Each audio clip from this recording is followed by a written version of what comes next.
Or we're just going to go 2x. Perfect. Just gonna go 2x and taking a look at the civilization, starting with Mr. Sito up in the north. We'll see for the Wu player. It's gonna begin with Hindustanis. Taking a look at Taro down the south, he's playing with Lithuania. So for Hindustanis, we're gonna get a very strong civilization. A civilization that's going to give any player a little bit of an advantage, but is not going to secure a win. Because they get 10, 15, 20, 25% cheaper villagers. On top of that, 25% faster attacking camel units. +1/+1 armor on gunpowder units, and for the team bonus, they also have... Oh yeah, score should be 1-0, thank you. And this should also be best of 9, so there we go. And then in addition to that, for the team bonus, camels, like cavalry, and Hussar units get +2 attack on buildings, right? So they get 2 bonus damage against buildings. Meanwhile, Tato Civilization will begin with extra food, which is always going to be very handy in these extra TC start type games. However, on double TC start, I'm not really sure if it's going to be quite as useful comparing that to like a triple TC start or a quadruple TC start.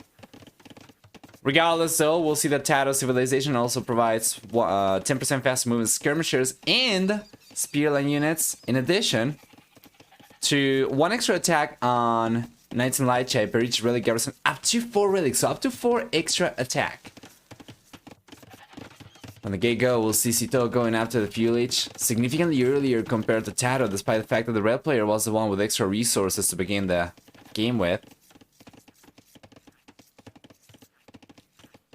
And there we go, we have completely caught up to live gameplay as well.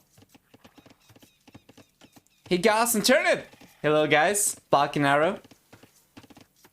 Welcome back.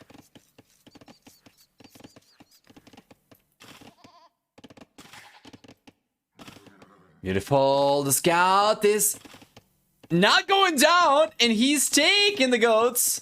Chato is not taking any chances. He's gonna go around and steal the resources. Sito gets to the Fuel H and doesn't have enough resources to make a play for the Castle H because of how early he went up. He's gonna get instead a stable up with 3 villagers, mind you. And he'll start putting pressure with scouts. Meanwhile, Tato on the other hand, he's completely walled off towards the south. While Tato on the right hand side, his base is going to be super open. He's got 2 scouts to worry about over here in the wall lane. Seems like that's going to result in a villager going down at the very least. And yes, sir! There we go. That's a villager already dead. Tato losing the first unit in the game. Well, Sito's gonna keep on pumping more and more scouts. He's got extra scouts queued up. He's just housed right now. He needs to go for wheelbarrow. He's going for it. Tato instead, he's going for horse collar. He's got into the Fuel Age. He doesn't have anywhere near enough resource to go up to the Castle Age. So instead we see a stable coming up. He's got both his scouts forward as well. This time around he wasn't really able to find a villager, so won't be able to catch up or retaliate against Sito. And instead, he's gonna need to wait for the stable to come up before he's able to go for any of the extra units I'm sure he's hoping to get into.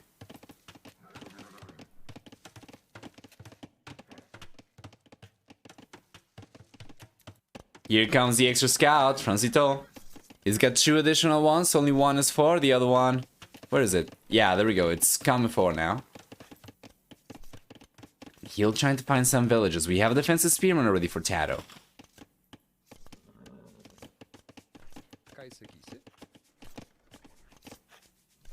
Here comes Sito. Taro's got the spearman. Sito's going to respect that. Bale. Meanwhile, up in the north, Tato might be able to find a villager over here. Sito's not paying attention. There we go. That's really good.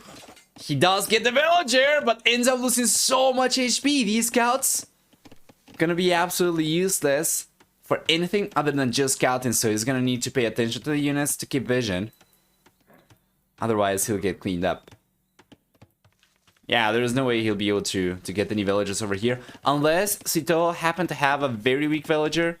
around somewhere, like maybe this one perhaps, as Sito didn't realize about it being targeted for a while. It could potentially go down, but it's very close to the TC, so it's unlikely it's going down anytime soon. Meanwhile, Sito's own scouts are roaming around, getting to the back of the wall line from Mr. Tato, and he mined out taking a village down. Not quite! Keeps on respecting the spearman, but so long as Tato keeps the spear presence around the map, well, Sito doesn't seem like he's going to try and commit anywhere. Over here, he couldn't really because there are two spearmen. There was only one. Maybe he would have been able to make a play for it, but yeah. It seems like that wasn't the case. Stone walls for Sito, yes. On the left-hand side, on the right-hand side, he's got the stone walls coming up. Both these players going after the Castle H already, although Tato does have a significant hit start to it. And this probably just comes from a little bit of the extra resources from Lithuanians, yes, but also the fact that he went up to the village significantly later. He did go up with a stronger economy from the Dark Age compared to Sito. And how much so? Let's take a look at gather economy time. It is wildly higher for Tato, and Sito did not pay attention to the scouts for a moment over there and without losing two.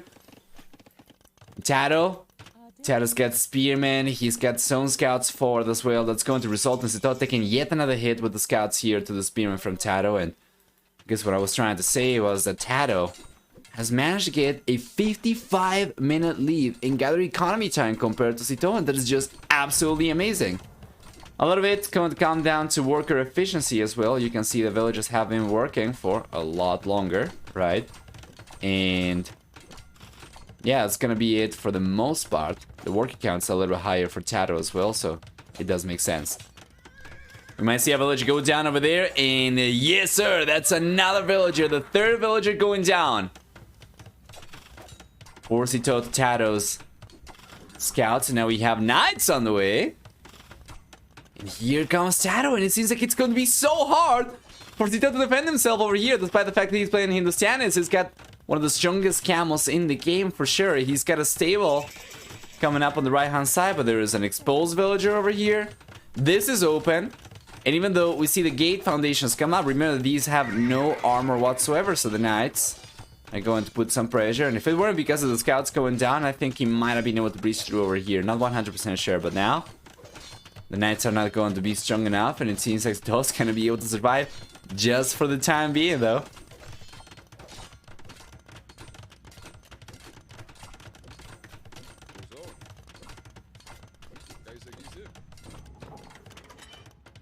Yeah, there we go. Here comes the spearman. It's unlikely that Tato will be able to do too much about this. Yeah, he's outnumbered. 40 TC's already up for the red player as well. Meanwhile, for Sito, on the other hand, he's got just the 2 TC's up. I don't see any additional TC's coming up, so it seems... Oh! Interesting. Wall out over here for Sito, but... Yeah, I don't think he's going to be able to catch up in economy anytime soon, so he's kind of forced into going for 1 TC full aggression. Now, the problem is, he won't really have the economy to pull it off, and it's not really going to be 1 TC, right? It's going to be 2 TC full aggression, but it seems like he's not going for it. It seems like he's trying to save to go up to the Imperial Lich instead. Most likely, he's going to try and make a play for Heavy Camel Rider, potentially Imperial Camel Rider, we'll see. Nice cleanup. For Sito.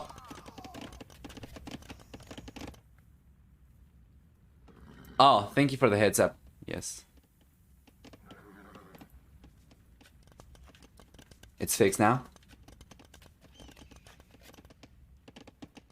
I don't think I actually have the double cup logo. Yeah, I didn't really get it.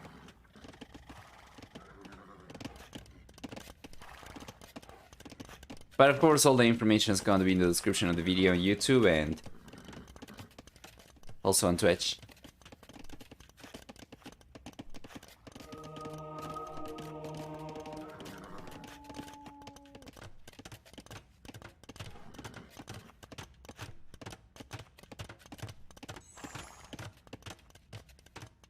Yeah.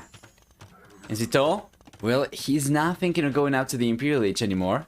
He's got the 30C. Stream title too? The stream title should be fine. Is it not good for you? It should be Del Cup 3 Grand Final. Let me know. So yeah, in the end, Cito is not making a play for the Imperial Age. He did add the 30C and it's got a lot of camels coming out. Looks good to you. I'm just going to refresh it just in case. Let me know if that fixes it for you, Turnip. That's a lot of camels coming out. That's a lot of knights over here in the pikemen. The HP pool. It's looking better for Tato, plus he's got the heal advantage as well. Of course, each workshop's coming out for Tato too.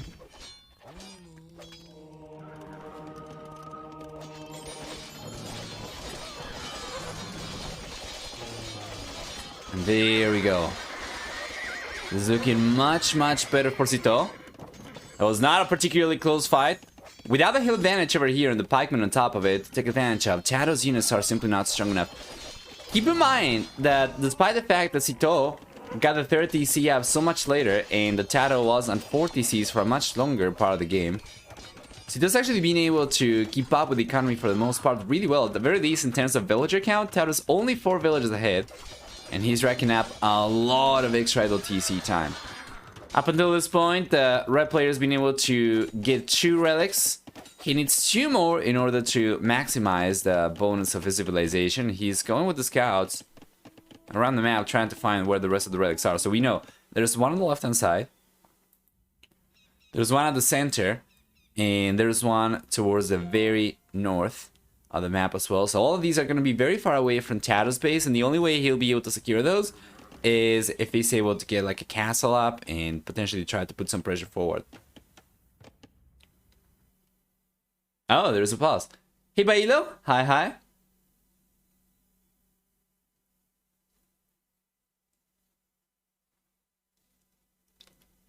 At least counts are cheaper and the cost of villagers for Cito is lower.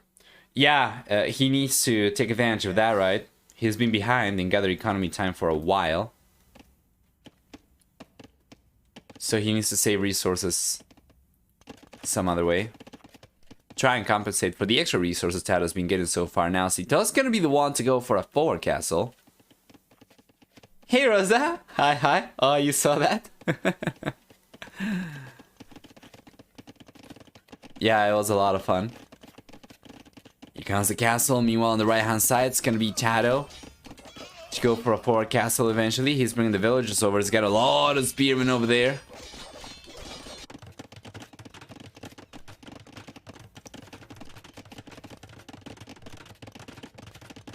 And there you are. Cito's army is looking absolutely unstoppable. Tato's army? Well, kinda. You know, a lot of the knights over here, of course, will get countered by camels, but the pikemen will make a big difference. So the castle's coming up. Meanwhile, Cito's trying to breach through over here. Not gonna be able to do it. Tato's paying attention, so he's getting the walls up. And the castle's coming up over there already for Cito and Tato. Tato's getting his own castle up. However, Cito's reacting with a counter castle. No ranged unit whatsoever for the red player to try and push the villagers away from here. So it seems like both these castles are coming up.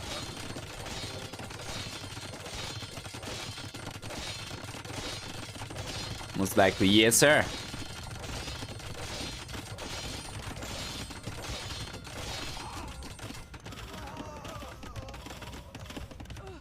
There you are.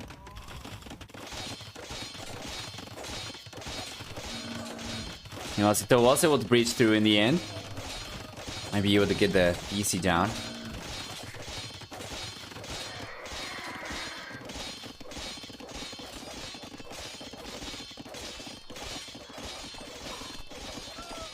Yeah, that is a lot of damage potential from Cito, but so far, unfortunately, he's not really been able to get too much done. That DC might go down in the end, but he's been unable to get too many villagers, right? Only the one over there. So it's not too good. And then up in the north, the castle from Tato did come up already. The castle from Cito is over here. Tato's actually going for petards. Cito's making a play for Gulam. Gulam, of course, will be quite alright against pikemen. Not so much against knights. And Taro's got a lot of pikemen over here, not too many knights.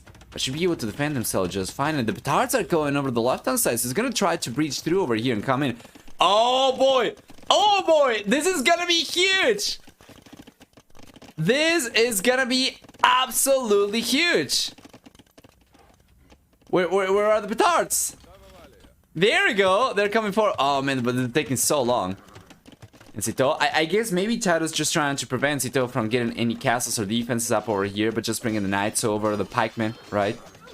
He's got the 200 population, significantly earlier compared to Cito as well. Meanwhile, the bull player is gonna keep on roaming around the map with the camels. Can't really do too much down the south over there. Might be able to get a few villagers, perhaps, but that'll be about it. And the Gulam are finally getting some damage done over here, where the camels kind of struggled to get damage done earlier, but with the TC being repaired and even the 4 TC up over here, or the 50 TC I should say, from Taro, it'll be very difficult for Zito to get any damage down. So, here come the petards and the castle! The castle's coming up anyway from Zito. Is gonna be the first player to go up to the Imperial Age as well. Although Taro's not trailing too far behind, and he's getting his own castle up here. And the knights, you know, the knights are coming straight to the back. Zito's economy anyway, so he might be able to get a lot of damage done over here. Let's take a look at Taro's units and see how many villagers he's able to get with these guys. So far, they've been able to get 8 villages, and that's not going to be the end of it, of course. Yet another village goes down up in the north. 2 additional villagers should be going down over here. The Gulam are coming out from Cito, but it's not like these units will be able to do much of anything against the knights, like throwing wet paper at a sword. And this castle, the castle's getting denied! The pikemen were completely out of position, so Taro's villagers around the castle get completely wiped out. Fortunately for Citolo, it's not been anywhere near as much damage. All the villagers that Taro was able to get with these knights before these eventually get cleaned up were so much higher compared to the villagers that Citolo was able to get from here. You can take a look at the Eco KD, and that's going to tell a story, right? That is about to take a turn for the wars for Taro, but still, at this point in time, 44 to 14, 16, Eco KD favoring Taro still. The pikemen are here to save the day and save many of the villagers, but Taro's not paying attention though. Too much to keep up with. By the time he realizes about the camels, all but one of the villages have gone down already around the center of the map, and well, Taro's castle is going to remain a foundation on the left-hand side towards the north. He's going for another one, a defensive one towards the south.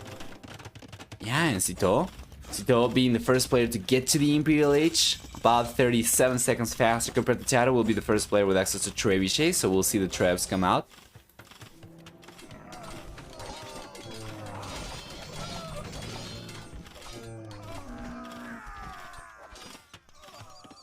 There we go.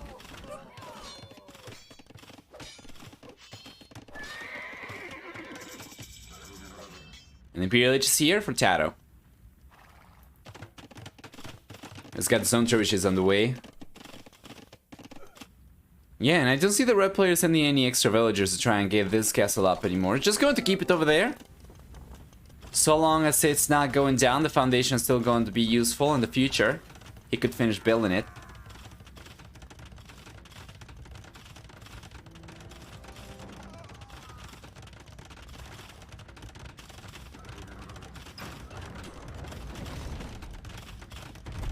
Yeah, and there we go. Trebuchet already out. Cito's the first one to start putting pressure. Meanwhile, Taro, it's gonna be a little bit later to the Trebuchet, but he does have the hill advantage to work with. Plus, he's gonna have yet another Trebuchet coming out from that castle, yet another Trebuchet coming out from this castle, and he should be able to take the fortifications from Cito down. At the very least, this one on the right-hand side is not going to stay up for too long. For Cito, and Taro doesn't delete in the foundation of the castle over here. He gets some of the stone back. Does not have enough, though. Oh, wait a moment. Did he actually delete it? Oh, he didn't! But he wouldn't have gotten... Oh, no, he did. He did. There we go. At the last second, he deleted the foundation. He didn't really get too many resources back, though. But it was only going to be a matter of time until Cito took the foundation down, and Taro wouldn't have been able to get anything, so it does make sense. 3 trebuchets for the red player. A bunch of villagers over here to repair these with halberdier.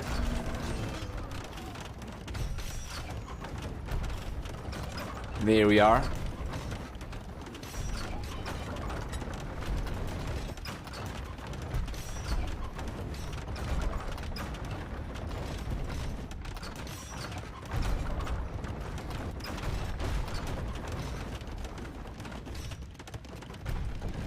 There we go. The castle crumbles from Sito and down the south. Yeah, his raid is not really getting too much damage done. Once again, it's been a big struggle for the bull player to take advantage of his military. Still, the Eco KD is favoring Taro, despite the fact that he ended up losing a lot of villages at the center of the map and earlier. Forward as well. So yeah, where's Hand Cannoneer and Chemistry and Chattagny? Yeah, there's a lot of halberdier. And let me take a look at the APM. It seems like Sito disconnected. Wait, I crashed for 2 minutes. But it's GG, I think. Yeah, that seems to make sense. His APM went down extremely quickly. So in the end, Sito cannot keep on going anymore. He was going to call the GG, or if he was not going to call the GG, he still thought that he was in an unfavorable position. So he did crash, but he did say that he thought the game was over. And to be fair, we saw this also, and the game seemed to be favoring Taro quite a lot. If Sito had gone for Chattagny, for Hand Cannoneer, I don't know if he had Chemistry, probably he did. Let me take a look at the Treb. No, he did not have Chemistry, so he needed Chemistry still. Chattagny, Hand Cannoneer, he might have been able to hold on against Halberdier, right? But Taro was already starting to make a play for Lychai. He had still the 2 relics, so it was going to be very hard for Sito to stop. Yeah, and he does end up calling the GG, so Taro's gonna be 2-0 up in the best of 9 series. Let's go and take a look at the achievements. We'll see for military a better KD for Sito in the end. For economy, stronger economy for Taro, but quite a lot. 8,000 extra resources. And for society, yes, village account a little bit higher for Taro as well. Overall, well played. It's going to be up 2-0 against Sito, and we're going to have to go back and take a look at what we get for game number 3.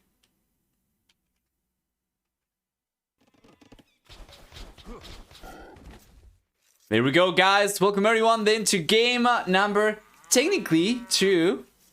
But it's going to be for the first point, for the third point. And I'm just going to refer to this as game 3, even though we didn't really have a game 1, because of how this works, in case you're not familiar with it. Because the tournament had 2 brackets, the upper bracket and the lower bracket, where the lower bracket gave players a second chance. Whoever lost the final of the upper bracket went down to the lower bracket. That was Sito, of course. And then he won the lower bracket's final and got to rematch Taro for the grand final of the tournament. Because Taro is coming from the upper bracket and he won all of the games up there, he was the one to knock Sito down as well. He's going to be getting 1 point for free. So that is why the series began already with 1-0. This is not, like, there is no missing game, alright? So I'm going to be referring to this as game 3, even though it's technically game 2, just to keep things simple. So that in the future, right, I don't have to be saying game 6 when it's technically the 5th game, and so on and so forth, and whatnot.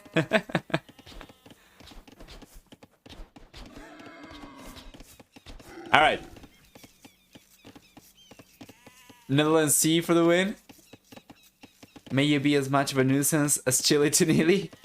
Guys, let's take a look at the civilization. Sito has decided to make use of Gurjaras for this game. Meanwhile, Taro has decided to make use of the Turks.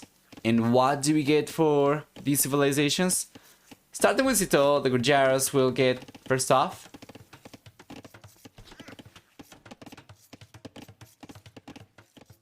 What do they get, actually? They get 2 additional berry bushes underneath the TC, right? Yeah, there we go. So they're here. They will have the ability to garrison village, actually garrison fishing ships inside the docks, which is going to provide protections. They're going to have the ability to garrison hurlables inside the mills, which is going to provide food slowly but surely throughout the game. Hey, Nerfox, by the way. Hi to you. And Silver Arrow. And then on top of that, Gurjaras will also have 20, 30, and 40% extra bonus damage from mounted units in the Feudal Castle and Imperial Age. Just if I'm mistaken. And oh, Sito takes a first loss, and he's going to lose a villager to Gaia, actually. This wolf, even when fighting uphill, doesn't end up taking the villager down. That's gonna be first blood over there. It seems like the boxing gloves were not enough. Whereas those villagers take the engagement over there against the wolf. So anyway, besides that, Gujaras will also have for the team bonus. There we are. Faster training, camel and elephant type units. Now one camel's already going down, and Sito is getting a very rough start. Already lost a villager to Gaia. Now he's using one of the camel scouts.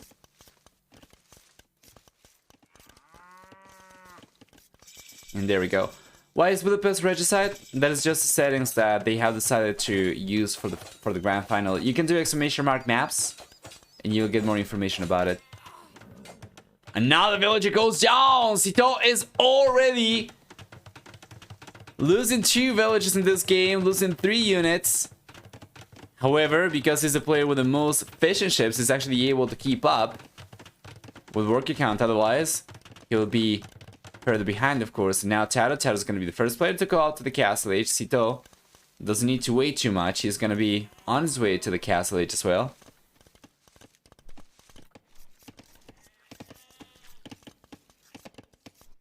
There's a sneaky duck, though, from the bull player. This is what he was trying to go for in the first place. That's when he lost a villager to the wolf. Now this villager takes a little bit of damage, but the duck does come up, and I don't think Chad has got a clue as to what's happening here. Yeah, he doesn't know. Right-hand side? Yeah, Taro doesn't really have too much vision. But the same can be said about Sito as well. He doesn't really know too much around here either. So he's kind of hoping that he's the only player going for a sneaky duck over here. Yeah. Also, 4 quarters was regicide the one time and not the other time. Yeah, exactly, and that's just because that's the way that the organizers have decided to go about the set maps for certain series. So, for instance, the semifinals of the lower bracket and the upper bracket had very similar settings too, but that's going to be different compared to the grand final. It's going to be different compared to the quarterfinals, and so on and so forth. You can get more information about it by going to AoE Zone and checking the rules and settings thread. There is a section called Set Maps, and you'll find it. All the different settings that they had for the different series. In the end, though, probably the only one that matters right now is the grand final settings, because that's the last series of the tournament. And we'll see both these players get to the Castle Age at a very comparable time, only 8 seconds faster for Taro. What do we get for the red player? Well, he's going for wheelbarrow and bow saw. Meanwhile, Sito is going for Grand Trunk Road.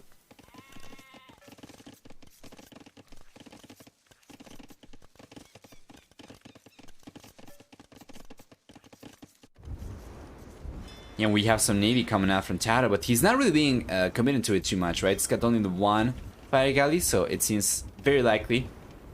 The Taro's gonna get cleaned up on the left-hand side pond up the north. And that's gonna be the 3rd pond that Sito is going to have already available.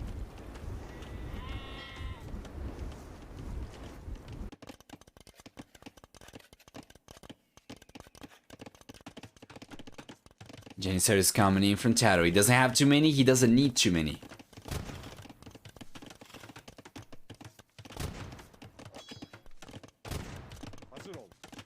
There you are. Nice villager pick. Stable gets denied over there for the time being. It's going to be the 3rd stable he was going for. He already has 2 still. And here come the Shrivansha Riders, though. There we are. So these Janissaries, they're still taking a lot of damage over here, but they are still also dealing a lot of damage. So long as they can grind the agility of the Shrivansha Riders down, they are still going to come out on top. 4 Janissaries left over there. Predictions are on, guys. Thank you. Our base. And predictions for game number 3 are going to have Sito, I imagine, as the first option.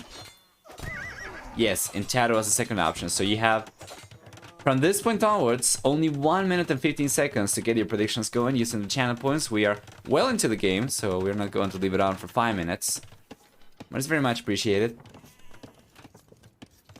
Only just realized that the name of the map is no longer displayed next to the minimap. Yeah, that is a kind of a trade-off for having a little bit more visible area of the map. So you see that I moved the chat over to the left-hand side as opposed to having it on the right-hand side. And the way that I have set up my scene over here, the map name is no longer displayed. I think I might change that. I'm not 100% sure. It's going to require some significant work to adapt this overlay, this layout, so that the map name is going to remain visible. But I guess anybody can just ask, right? I actually don't know if I'm going to fix it, because anybody could just ask and we can answer what the map is. I honestly do not really know how many people wouldn't be familiar with the maps enough to know what they are just based on the looks of it, or would care for the name of the map even knowing what it looks like. So I would say it's fine. Yeah.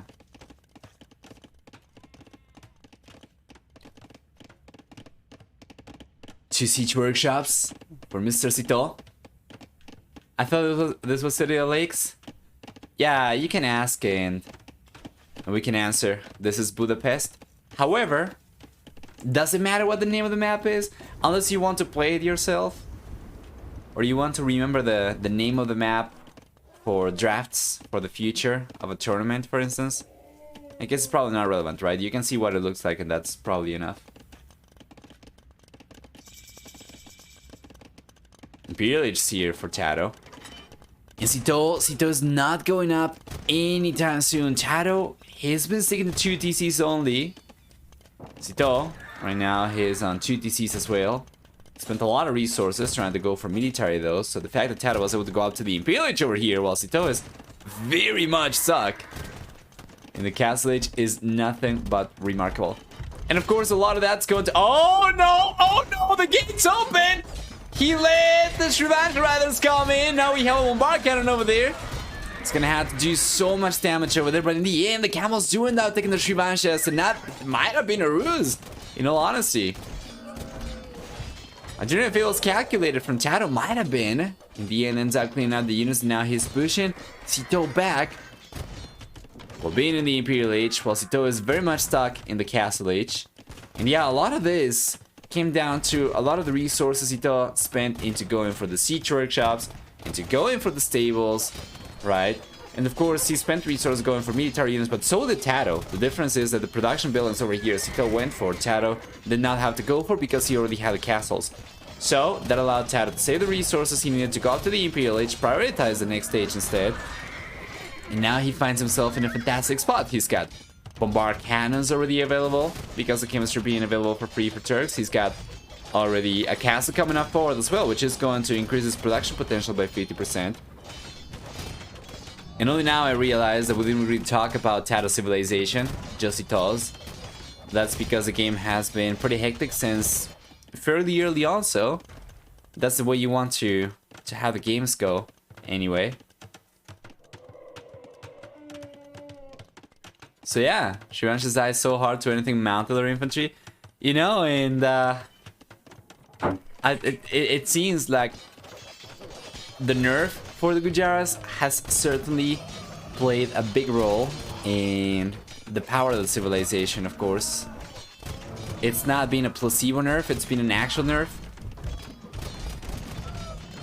that's made the Gujaras significantly weaker compared to before, where I think most people would agree that the first iteration of Gujaras, the original version of Gujaras, were too strong, right?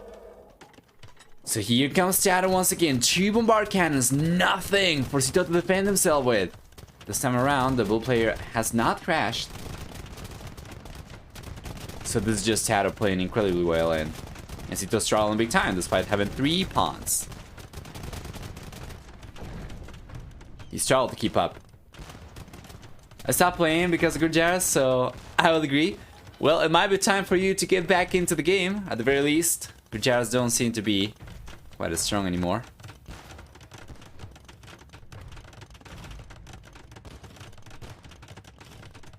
One castle might go down. Remember, this is technically regicide.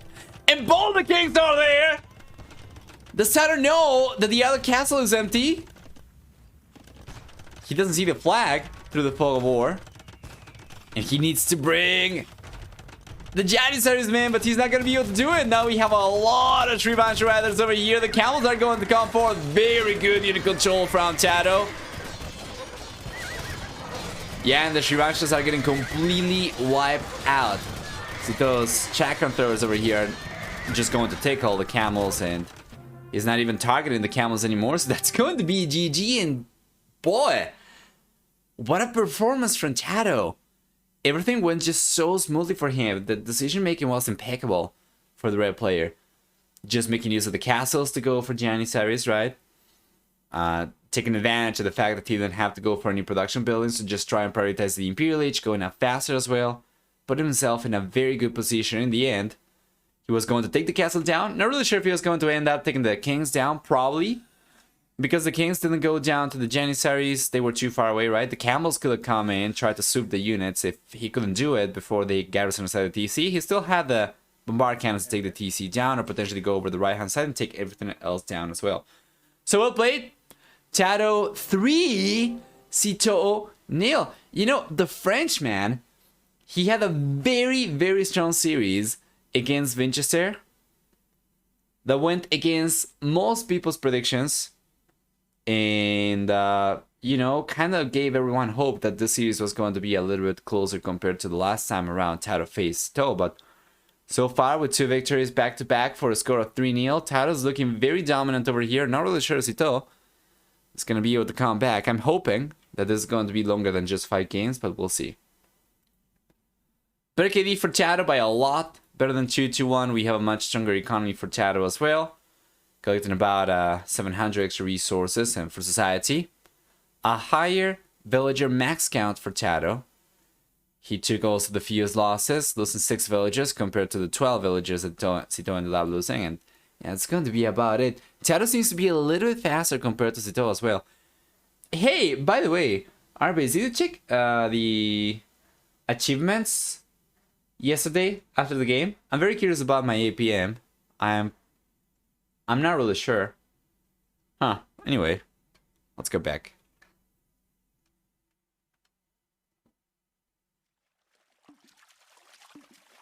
And there we are, guys. Welcome everyone then once again to another game between Tato and Citeaux. This time around, it's going to take place on the first home map from Citeaux, 4 quarters. If you're watching this on YouTube, of course, all the time in between games is going to be cut out of the video, right? So you do not get to hear all the talk about the settings and whatnot. Just so you know, games 1 and 2, or technically 1 and 2, but what we would consider games 2 and 3 based on the score, those were based on fixed maps in this series.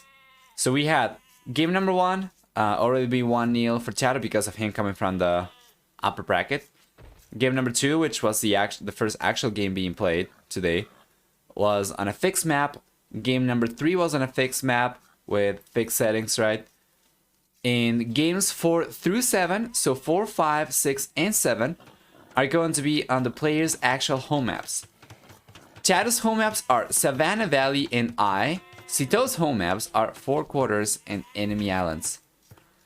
After that, for game 8 and 9, those are going to be on fixed maps once again.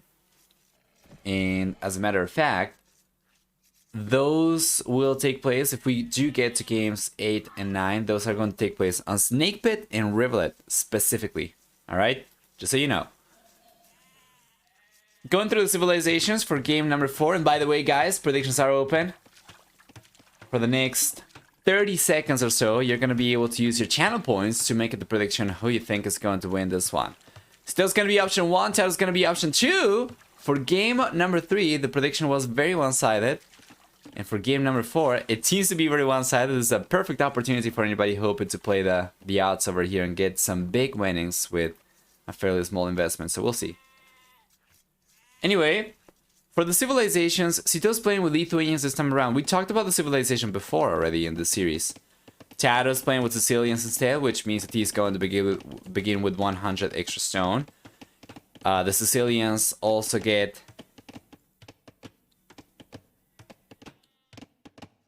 100% faster building castles and TC starting in the Castle Age, as well as 40%. I think it's 40% still, right?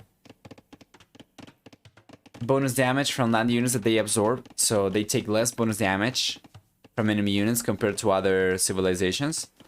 And then on top of that, that's actually not correct, by the way. The castles and town centers are built 100% faster no matter what. It's not starting from the castle age. It's actually not no matter what. It's non-nomad start DCs are going to be built 100% faster, and castles are going to be 100% faster. They do start with 100 extra stone as well, and they get access to dungeon, although they do not get access to towers because of it. And finally, the farm upgrades are going to provide 100% additional food, as opposed to your standard fixed amount. You're correct, it was nerfed, so it's 33% less bonus damage that land units take from enemy units. APM wasn't checked and your insights refused to parse the game. Yeah, it's no problem. Thank you for going to such great lengths actually to try and find out our base. I could probably just fire the game up and capture it, fast forward it, and find out after the stream perhaps. Not curious enough to do it though. Think I might be disappointed. Well, does it feel like all the relics are slightly closer to Sito's CCs? Well, this one seems to be a little bit closer to his CC, but this one seems to be closer to Chad's CC. This one seems to be a little bit closer to Chad's CC, but it's very much contested. This one is going to be the same, but favoring Sito a little bit. These two will be favoring Sito for sure, down the south. And then on the right-hand side does not have any relics, does it? Let's take a look at the resource view. Yeah, it seems like it doesn't have any relics.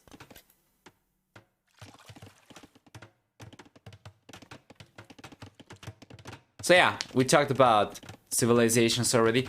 The one thing I did not mention for Sicilians is the fact that they have also a bonus for transport ships. I don't think that's going to be necessary. That's the team bonus for them. I don't think we need to mention that, given the fact you're not going to try and transport anything over here. But yeah, Fuel H is here already, and Sito. Sito's going up to the Castle H. While Tado is only now on his way to the Fuel H. He does have some exposed villagers, and Sito. He's got Demolition Raft already on the way. This could be very juicy for the Bull player. Let me just zoom in into the villagers. Let's take a look to see if Tado realizes about this. Sito! He sees the villagers. He sees the villagers, but he's not going for them! And he's going to lose the Demo Raft! Ah! Takes a bunch of HP off the farms. That's gonna be toast rice that Tado's villagers are going to have for dinner, but in the end, the villagers will survive to eat another day. Dungeon coming out for Tado over here. Interesting. Should be on his way to the Castle Age very soon as well.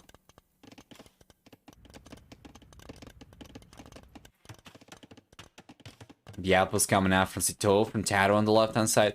The most important quarter, in my opinion. Not only is it going to have access to the neutral market, the Gaia market, but also it's going to be the only quarter with stone. So if you get access to the left-hand side quarter and your opponent doesn't, that's going to put you in such a good spot.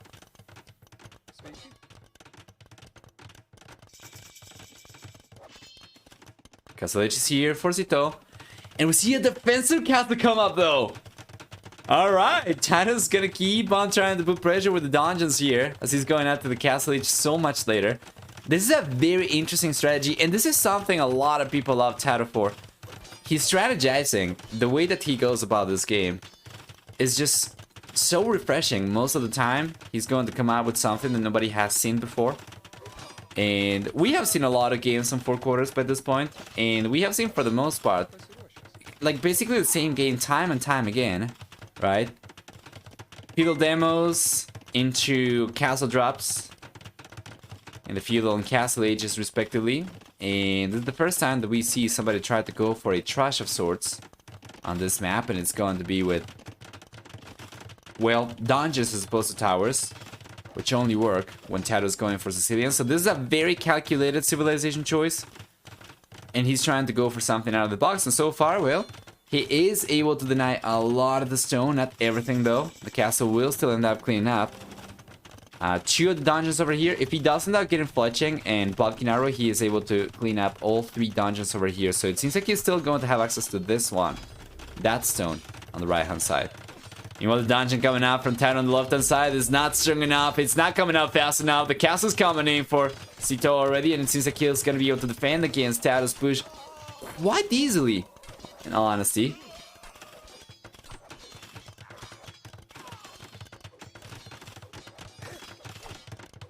Here we are. Hey, Tail. Hi, hi. Welcome.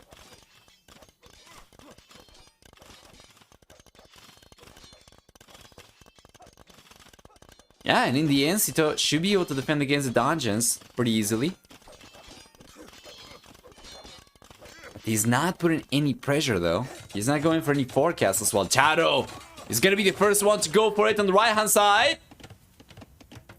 He's being targeted by Cito's, though. Cito's villagers.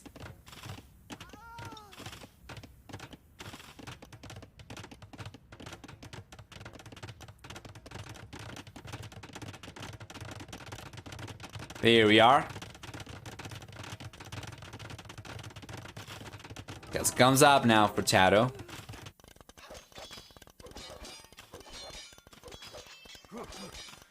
Yeah, and on the left hand side, Cito has been able to defend himself quite alright.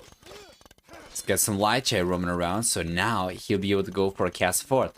Man, if Cito is ever able to get a castle up around here, should be able to target both the TCs and deny so many resources over here for Mr. Tato as well. The stone, right? Stone over here, this stone, the gold. It's not going for it yet, though. Hey, Career. Hi, hi. Welcome, thank you.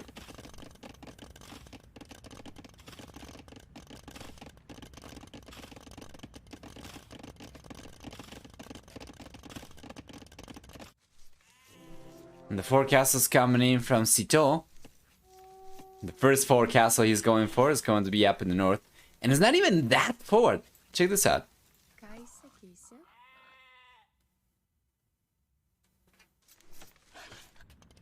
Yeah.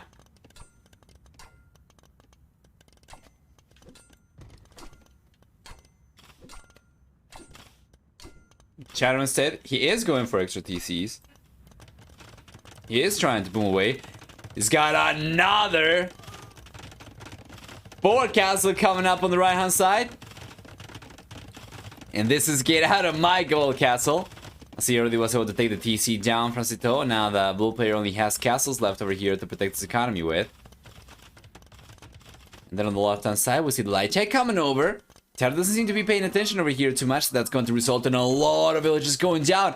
And yes, sir! Tato is not realizing about this! By the time he does, it's too late already. A bunch of villagers have gone down already.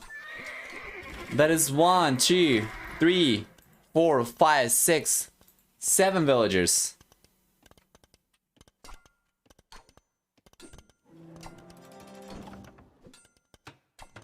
Castle's on the way now.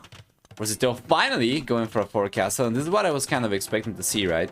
But once again, he does not have fletching. He needs to get fletching, he needs to get Balkan arrow in order to target both these CCs. Instead, Tato is going to react with his own castle. The counter one.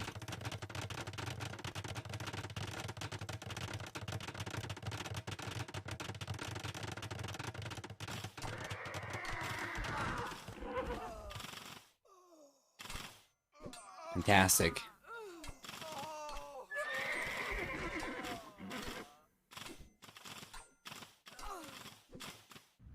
Yeah, the castle comes out for both these players, so now it's going to be kind of a race to the Imperial Age. Alternatively, we could see some petards coming out, and I don't see any Betards coming out from Cito's castle. While Tato, on the other hand, he's going to be the first one to think about it. Cito instead, he's going for the Rams and Lychai, so he'll try to take this castle down with Siege instead. Which is going to be quite rough, of course. Tato could potentially make use of the Betards he's been going for to just take this one down anyway.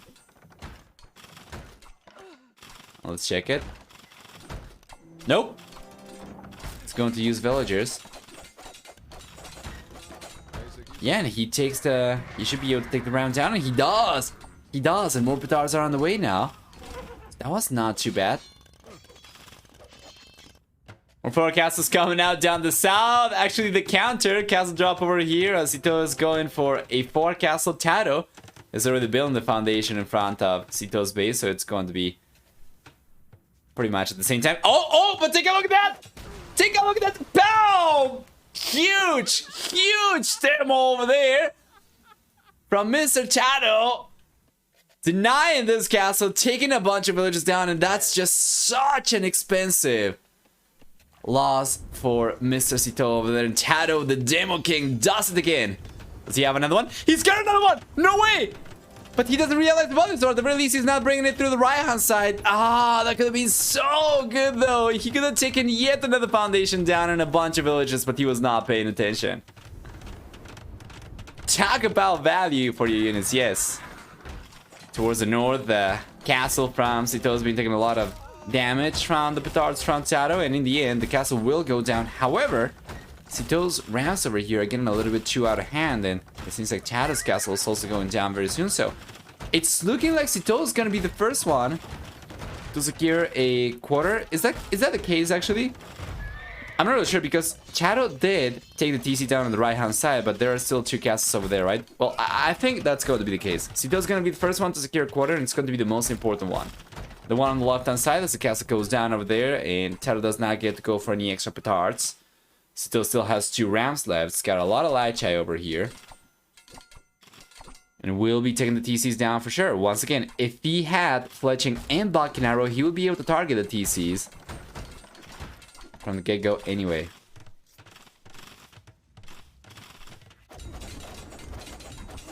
Man, can you imagine Tato had taken... Wow. He goes on to call it GG. Yeah, it's understandable. So, the map that has punished Tato the most this tournament, from what I have seen, is going to punish him yet again, and it's going to allow Cito to take the first win in the series. He'll still be behind 3-1. It's fine. We'll see. And here we are. The first victory for Cito. And well,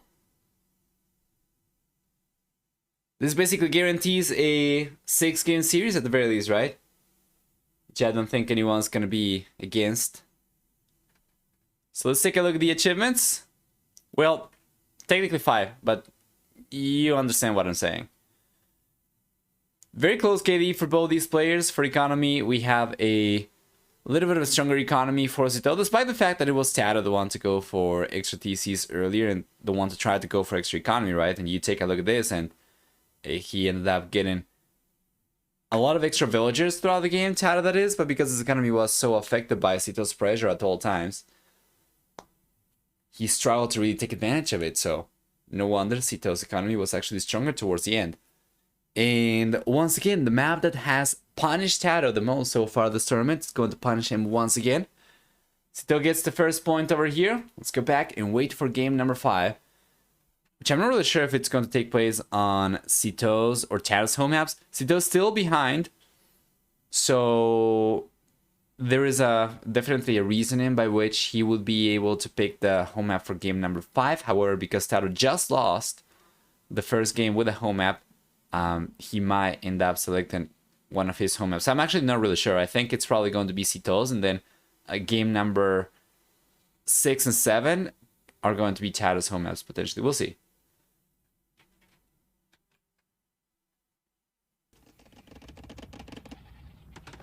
And as such, we get to game number 5. Everyone, welcome to Double Savannah Valley. This is the home map of...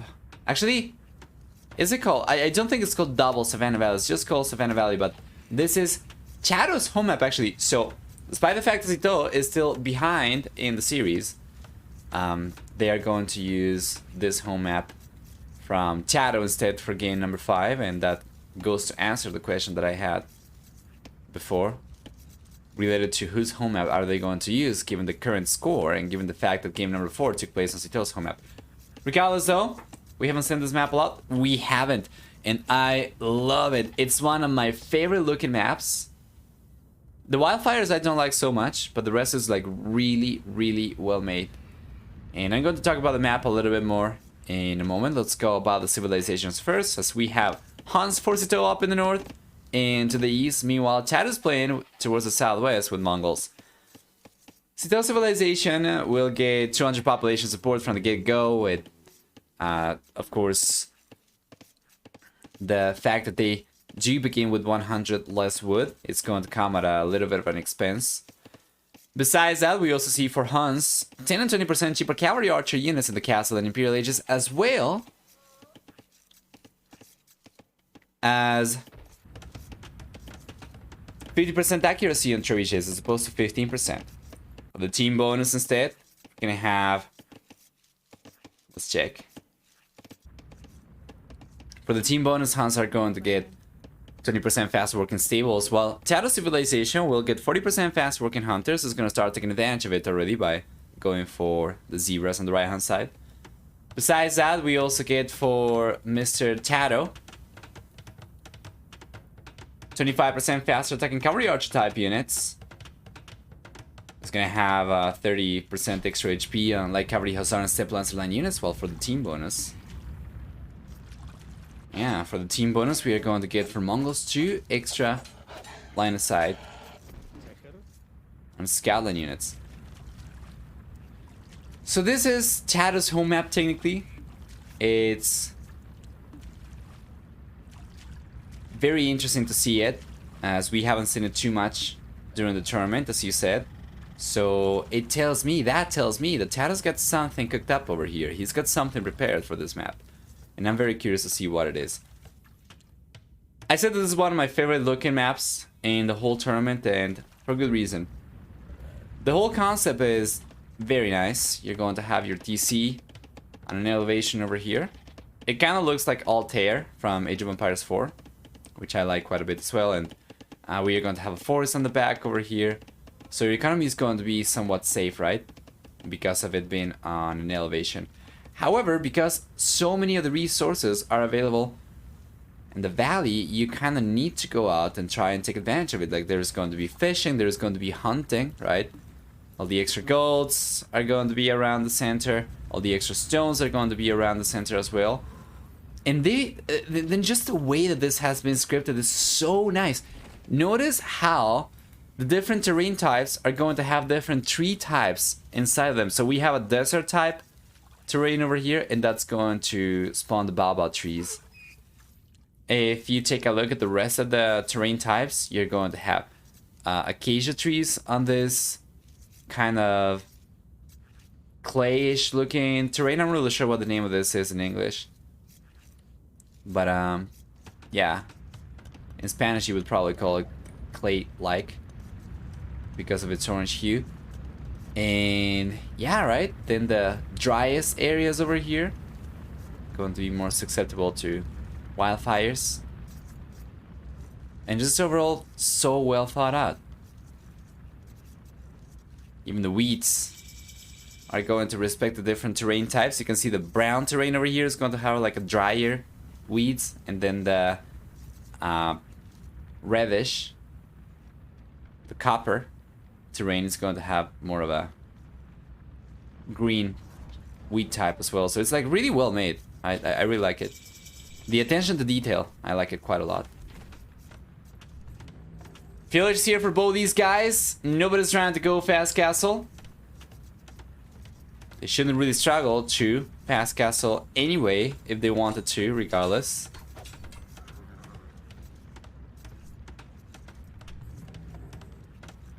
The archery range is coming now for Sito. He's gonna try to put some pressure. Tado's going for scouts instead. He's got the third scout already out. He's got more on the way.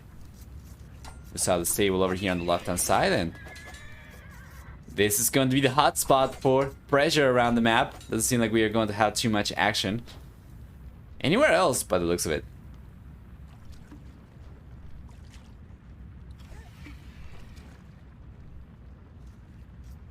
To look up the tree pronunciation, it's not like how it's spelled. English is weird.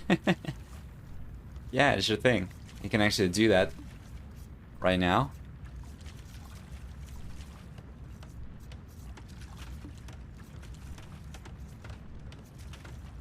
Baobab. Baobab? Is that so? Oh, that's what Google Translate says.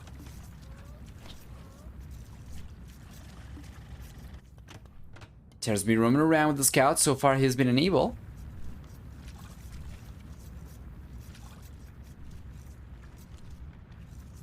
to get any damage done with the scouts. Zito. Yeah, he doesn't really have too many units over here to work with. It's got just one archer, so the archer range is not really achieving much of anything. Yeah, and instead he's got spearmen to work with.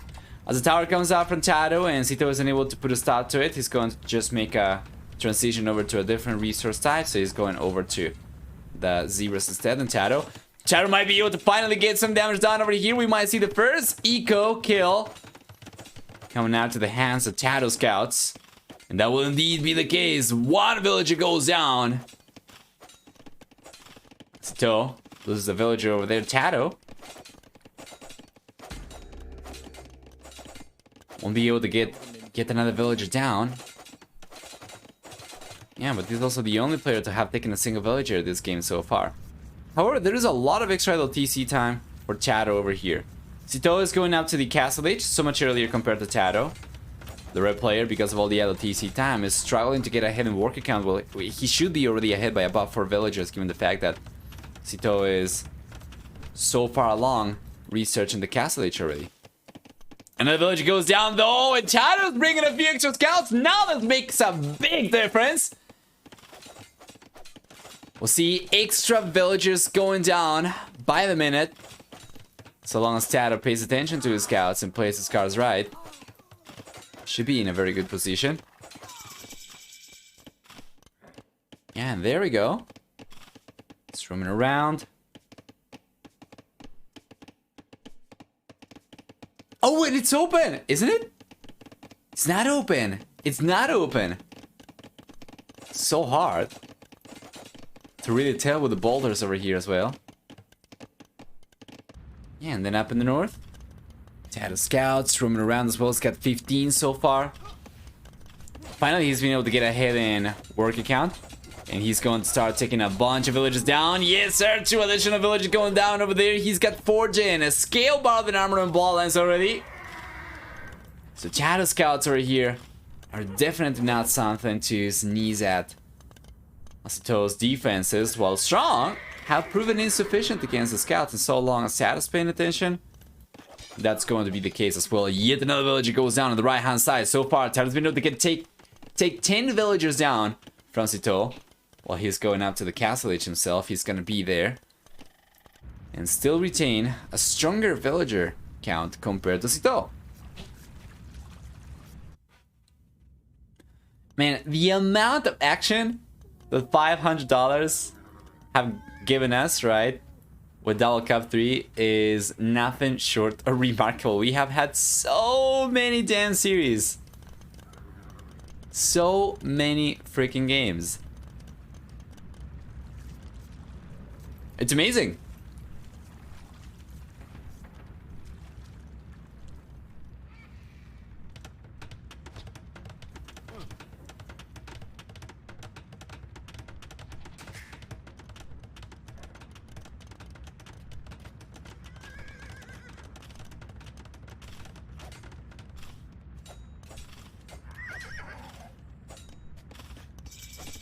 Beautiful. Castle Age here. For Tado, finally, so he can go potentially for light cavalry. He's got a good amount of scouts out still, but he's gonna make a play for camels instead. Zito was already going for knights. The camels do make sense. And Tado's still the only player who has taken villages down. And that's another one over here. And take a look at Tado's villagers down the south, and he's able to walk away actually from the center back to the TC, so he's not taking a single loss yet to the Knights from Cito. Yeah, and the red player is looking fantastic. He's got a 6 villager lead. There's a 3rd TC coming out right now. Meanwhile, Cito is already on 4 TCs. We'll see if Cito actually manages to catch up in word count or not. Wow, 5th TC coming in for Cito actually. Going very, very heavily into economy, and this is kind of awkward. After taking so many losses, going for economy this heavily is going to kind of delay him a little bit.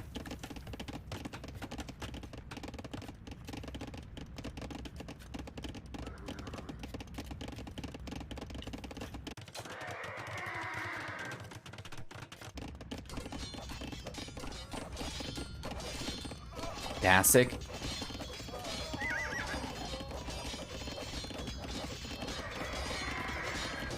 Here we go.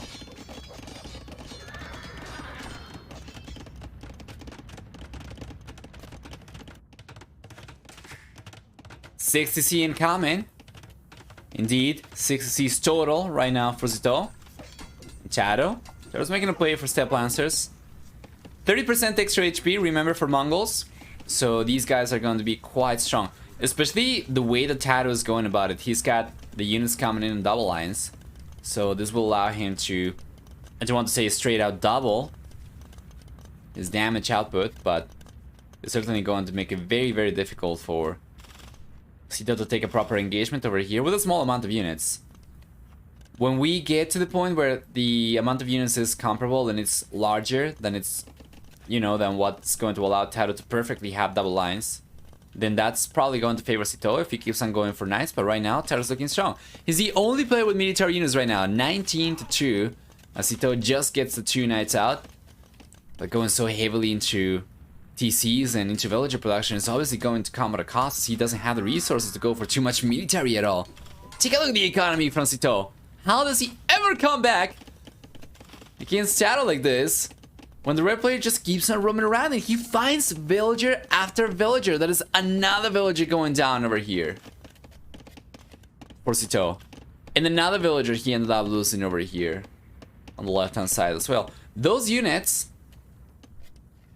Cito has spent a lot of resources trying to get out. Not just the actual villager cost, of course, but also the extra TCs he's been producing them from. And so far he's been able to get anything to show for it. So yeah, 60C, but still behind. 7 TCs actually, he's going for the 7th one. And still unable to catch up in villager count. So now looking the greatest.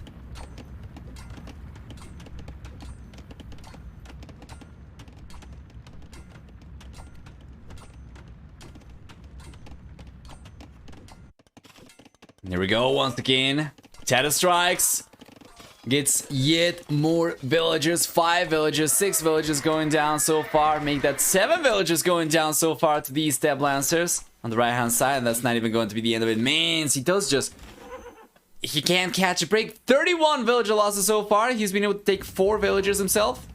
We can see on the left hand side, he's taking some. But it just seems to be a drop in the bucket. Tado's getting a castle at the center as well, which will kind of unutilize. Or is going to render this TC useless from Cito. It will also secure some of the extra resources for Tado too, and well, the red player is going for the 50C right now as well, not to be the one to fall behind in economy or the potential for villager training. But yeah, he's still in a much better position, so I'm not really sure if it's even that important for him to add the extra TCs. So long as he keeps on roaming around and taking the villagers down, well, what is Cito really going to do about it, right?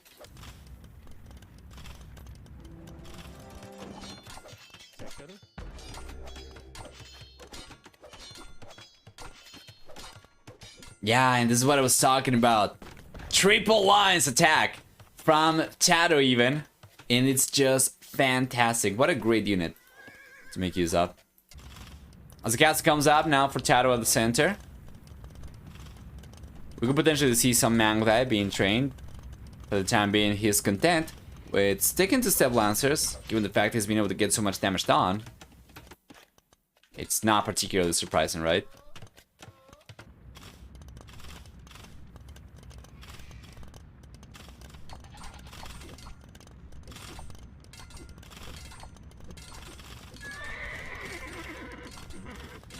Yeah, there we go. The TC is ejecting the villagers very soon. Meanwhile, down the south, Sito's getting cleaned up by the Step Lancers. On the right-hand side, Sito's able to push Tato away. Left-hand side, Knights from Sito getting cleaned up by the Step Lancers. And overall, Tato's going to be completely stable. Yeah, and there we are. The villagers get ejected from the TC as it's going too low in HP, and they are going to be vulnerable now to the Step Lancers.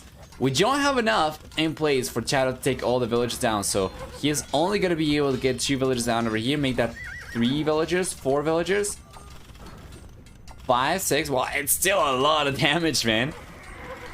And he just kept on trying, because of course, right, you have 6 freaking TCs, and you still have a very healthy villager count, but Tato's just been in such a better position for such a long time. Taking 35 additional villagers compared to Sito. Having a much stronger economy for a much longer time as well. We'll take a look at gather economy time, and Tato is ahead by about 2.5 hours, even more than that. 2 hours and 40 minutes of extra gather economy time for Tato compared to Sito. And yeah, the Step Lancers are so strong in this position. Tato's been making absolutely fantastic use of them. We see the quick walls coming out down the south.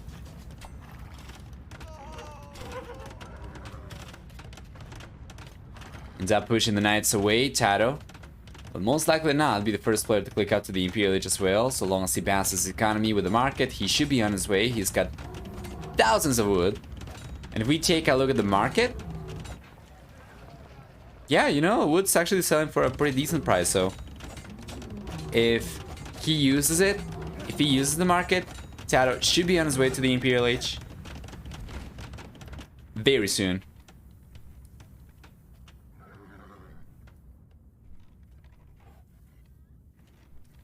Iron Caston's coming in, chain bar and armor for Tato as well, and damn, he's already got into 200 population.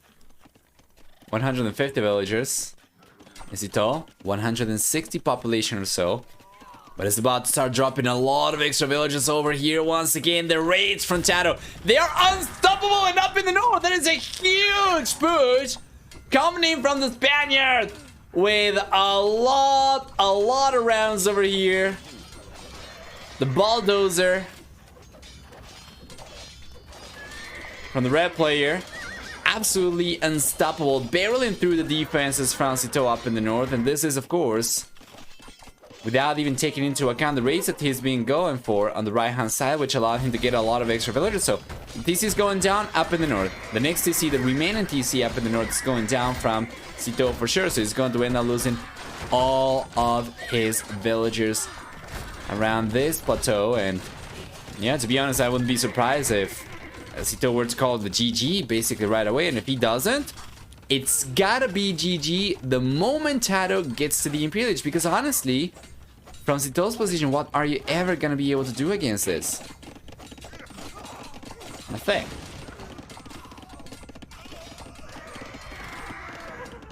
Yeah, there we go. Step Lancers will take the TC, will take the villagers.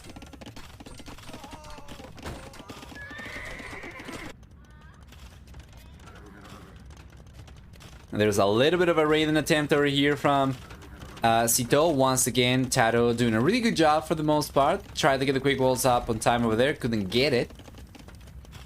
But even if he ends up losing... How many villagers does Tato have exposed down the south over here? Let's say by some miracle, Sito ends up taking all the villagers over here. Tato would only fall behind by 17 workers, so... You can see just how much catching up there is for Sito to do over here. Meanwhile, Tato's getting more villagers down. He sent a bunch of the Step Lancers over to the right-hand side, given that up in the north, Sito is pretty much dead. There isn't really too much damage left for Tato to do over here, right? It's going to end up taking the rest of the villagers over here, and then Sito's going to be left, and only the 15 villagers is got inside the TC, so long as Tato realizes about this and moves the Step Lancers away to take these down. Well, 20 if you account for the villagers inside the tower as well, or the tower garrisoning capacity in any case.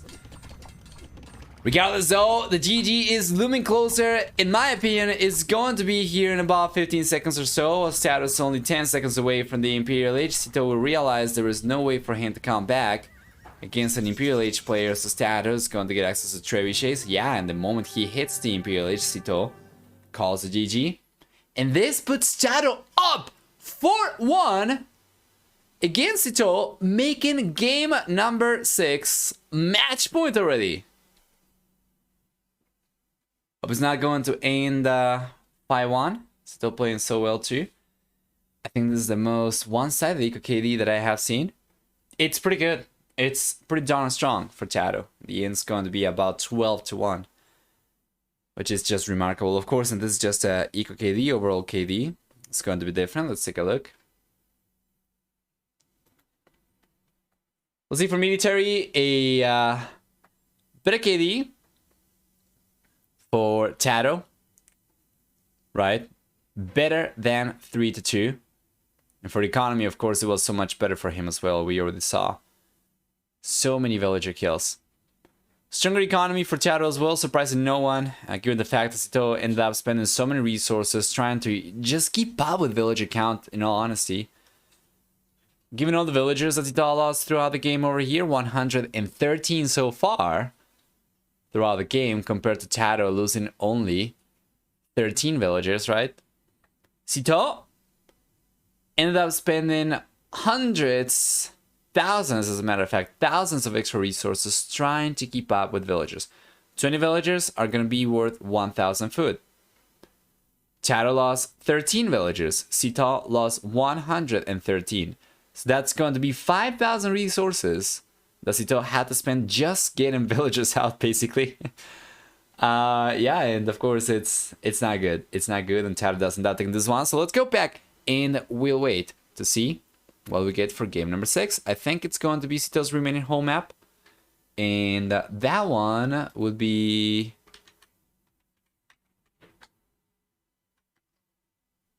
Let's take a look at it.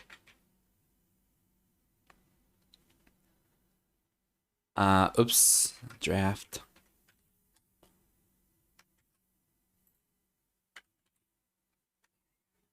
Yeah, that one would be Enemy Islands. That's the remaining one. All right, let's go back.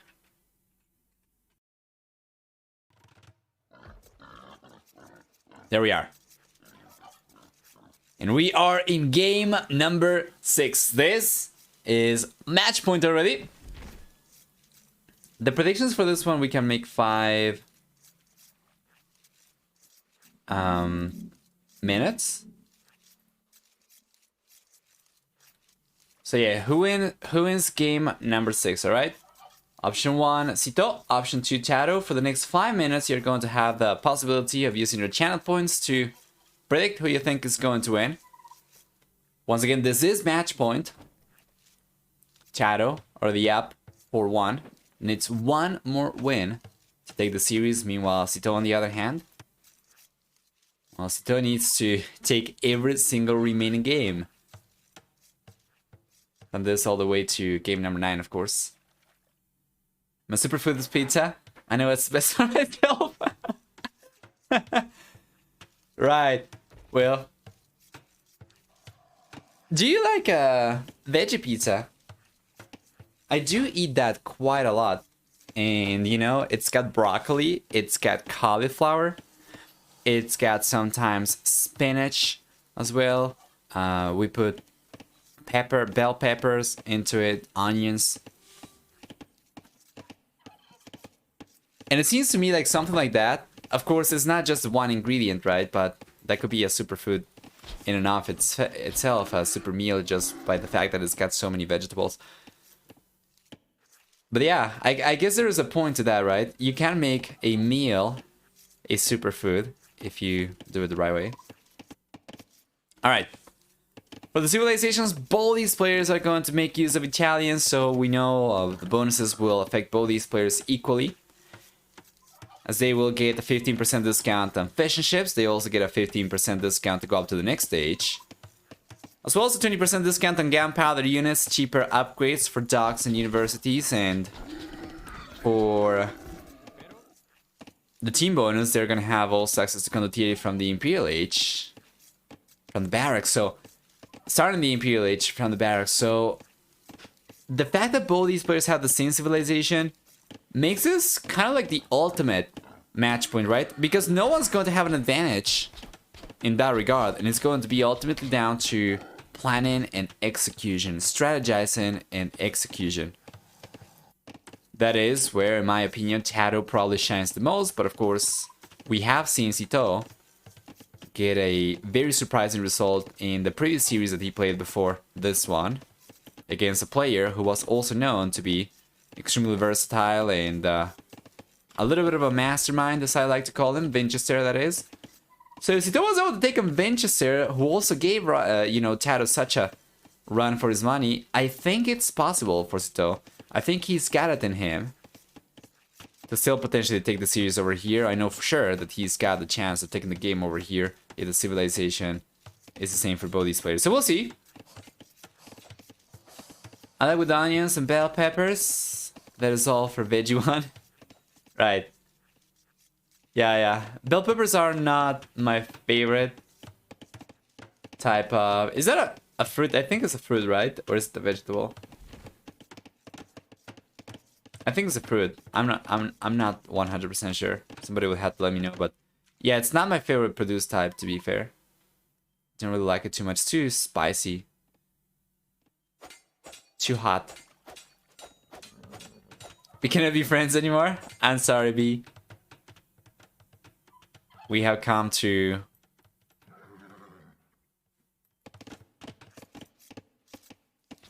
the crossroads. It is a vegetable? Okay, thank you. Yeah, I wasn't sure. What is it that makes the tomato a fruit? I don't remember anymore. I thought it was the seeds, but that doesn't make sense, right? Like, there are a lot of vegetables with seeds inside as well. It is not spicy, we just need to take out the seeds. Oh, I take out the seeds. I do. Still too hot for me. I'm not too into spicy foods. In the Cito vs Vinch match, I had the impression that Cito had the better prepared strategies and that Vinch was stronger once a stable game had been reached. That could very well be the case. It could have happened that maybe Winchester felt confident coming into the series, confident enough to maybe not prepare it too much. Maybe that gave Cito a little bit of an edge. This is all speculation, of course, on my part. I wouldn't really know. So perhaps Tato, and we know that Tato has prepared stuff, at the very least for several of these maps, right? We already saw a very unorthodox strategy for Tato on 4 quarters. And yeah, he's been looking very, very strong. Tomato is not a fruit, it is a vegetable. Are you sure? 100% B. I was quite confident it was fruit. There's this crazy good this double cup? He is. Yes, he is. Alright, so market and the blacksmith's coming out right now as well for Cito.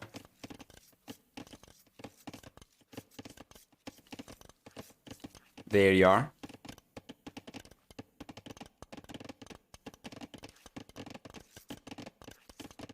I guess it's gonna be on the way for both these players very soon. The docks are on the outside on both islands for Cito. We can see on the left-hand side, he's got the dock on the left-hand side. On the right-hand side island, he's got the dock on the right-hand side. He's got 3 docks total, actually.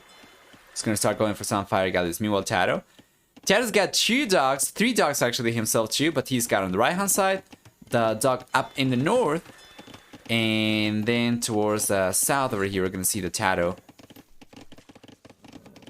He's got...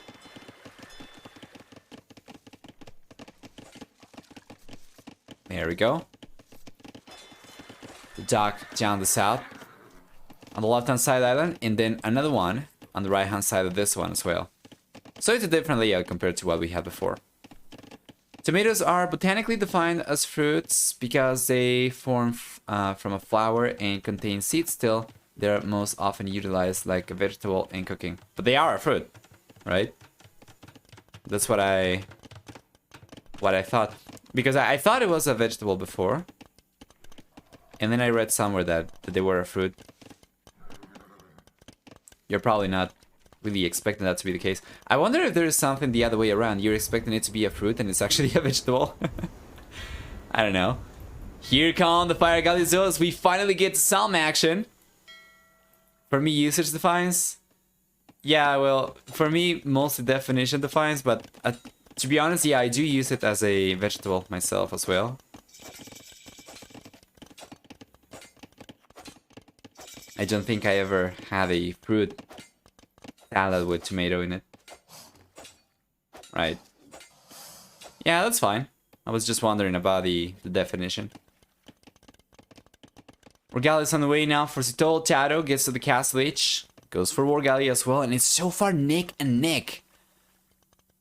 Village count's a little higher for Tato. The military count's a little higher for Citol.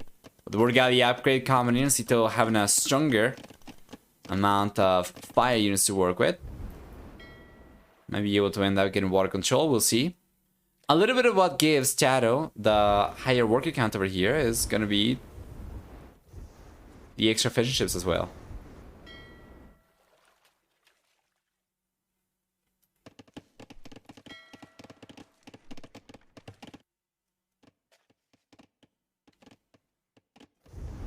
So let's try and balance this economy. Let's take a look at this. Yeah, good engagement over there. Tato didn't stand a chance.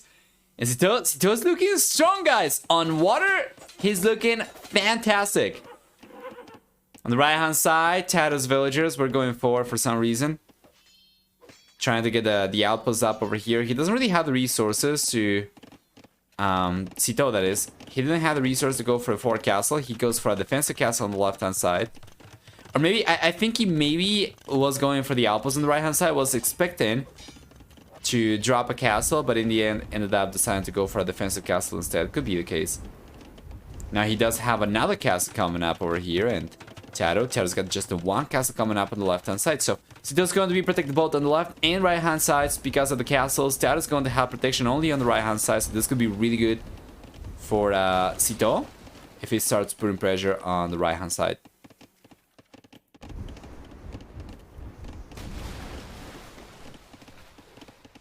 Good defense for Tato still. Behind the military count. Behind the navy count, rather. Oh, but the knights are coming over!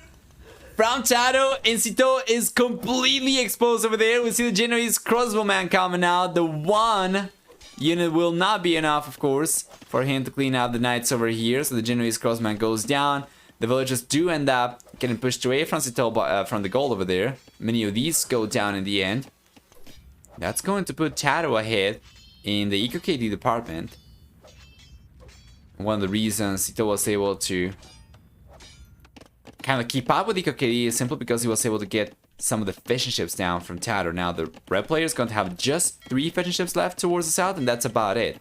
He ended up already losing the rest of them.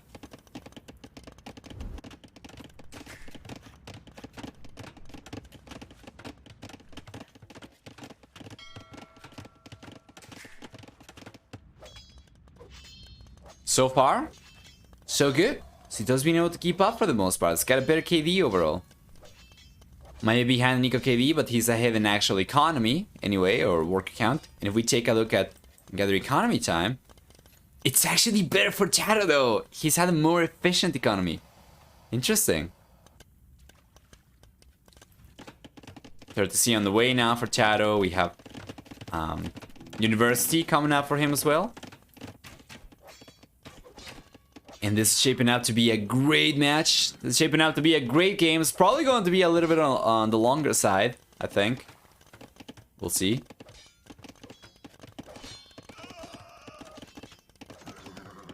There we go. And the castle's coming out now for Tato as well. On the right-hand side, this is going to be a forward castle. He should be already aware that Cito has. Oh, he's got no idea! He's going for an outpost now. But he'll find out about Sito's defensive castle over here. Yeah, only after he gets his own castle up. So this is kind of rough, especially as Sito is the first player to click out to the Imperial Age. It's going to be able to start going for trebuchets right away. That won't be the case too much for Mr. Sito. Nice demo shot over there. Shadow still. Sito is looking very good, guys. If may I say so myself. The Frenchman. Seems like he's going to be the one to take the castle down over here. The forecast from Tato. And there we go. Tato realizes about the castle now. As he's on his way to the Imperial Age himself too. We already have a minute and 10 seconds of a head start to the Imperial Age for Sito. And he's trying to keep up with economy in terms of gather economy time, in terms of work and efficiency.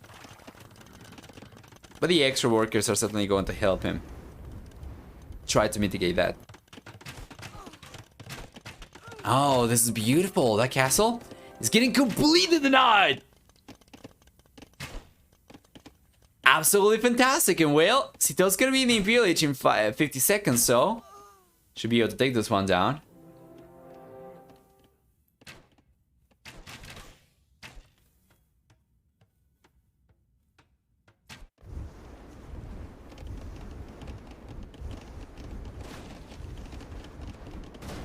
There you go.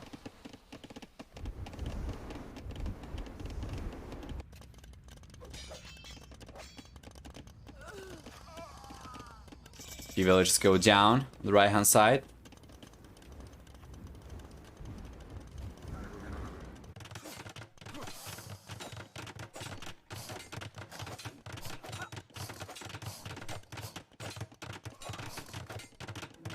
And another castle from Sito.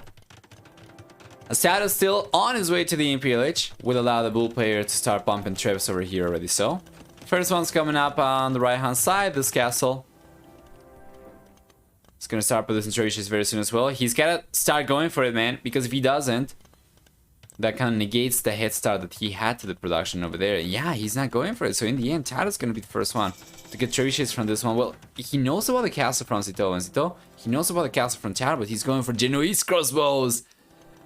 Okay, and Tato's not going for the trebuchets whatsoever. On the right hand side, Sito's looking strong, taking villages down.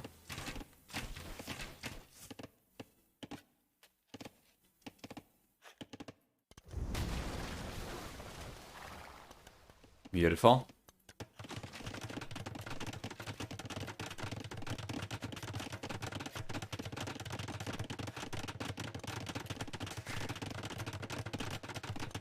Fantastic TC. Third one's going to increase the protection around Tato's base. If you take a look at this. Yeah, that kind of builds a Bermuda Triangle of sorts. This gonna have to be very, very wary of. See, the trebuchets finally come out for both these players on the left-hand side. You gotta love the bull player's position over here, though. There's not only a hidden military count, but also he's the one putting the most pressure. He's going to be the one getting the better end of the deal over here. As Tato got the castle up to 99.1%. Losing this castle is not going to make much of a difference Tato than to delete it, right? Because he wouldn't really be getting too many resources back whatsoever. So he deletes the foundation. He actually loses the foundation. It's fine. He probably would have been able to get only 5 stone back if he deleted the foundation. Too little, too late. You on the left-hand side, we have the trebuchets over here already deploying from both the players. 2 trebuchets over here for the red player, only 1 for Sito. However, he's got the hill advantage, so he should be able to take this one down faster. He will. 2 trebuchets from Tato still will deal more damage than a single trebuchet on the hill for Sito, to be fair. So the blue player needs to get a few extra villages over here to try and repair the castle. Meanwhile, on the right-hand side, well, Sito's coming forward with a bunch of Genoese crossbows. We have Contieri, though, from Mr. Tato. Here he comes. Nothing for him to do against Genoese crossbows, though. Will only be good against gunpowder units. And notice the little nuke over here. Does Sito realize about? He's going for ballistics right now. He needs it. It's been pretty difficult for him to get any damage done.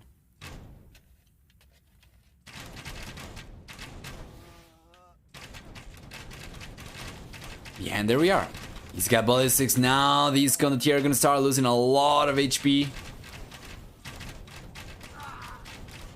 Yes, sir. And now there's an engagement that Sito can take comfortably for the most part.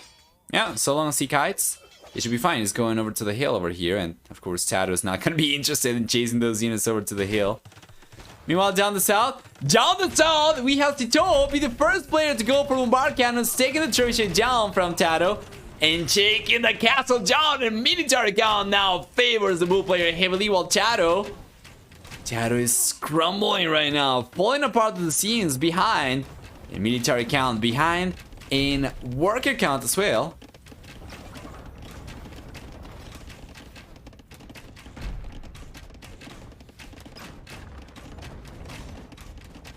Here we go.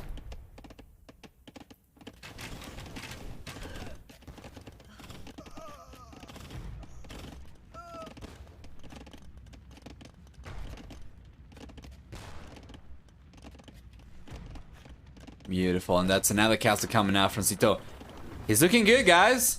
The Frenchman seems like he might be able to take the game on his remaining home map, while Tato, on the other hand, well, Tato's got one home map left to work with if he is to lose this game. So Sito's gonna need to clutch it up on Tato's remaining home map, and then games 8 and 9, of course, are going to be on fixed maps. That is assuming that Sito is able to take both this one and the next one coming up. But at the very least, for game number 6, he is looking very strong. He does have a very strong military lead. Genoese crosses have proven very, very difficult for Tato to deal with.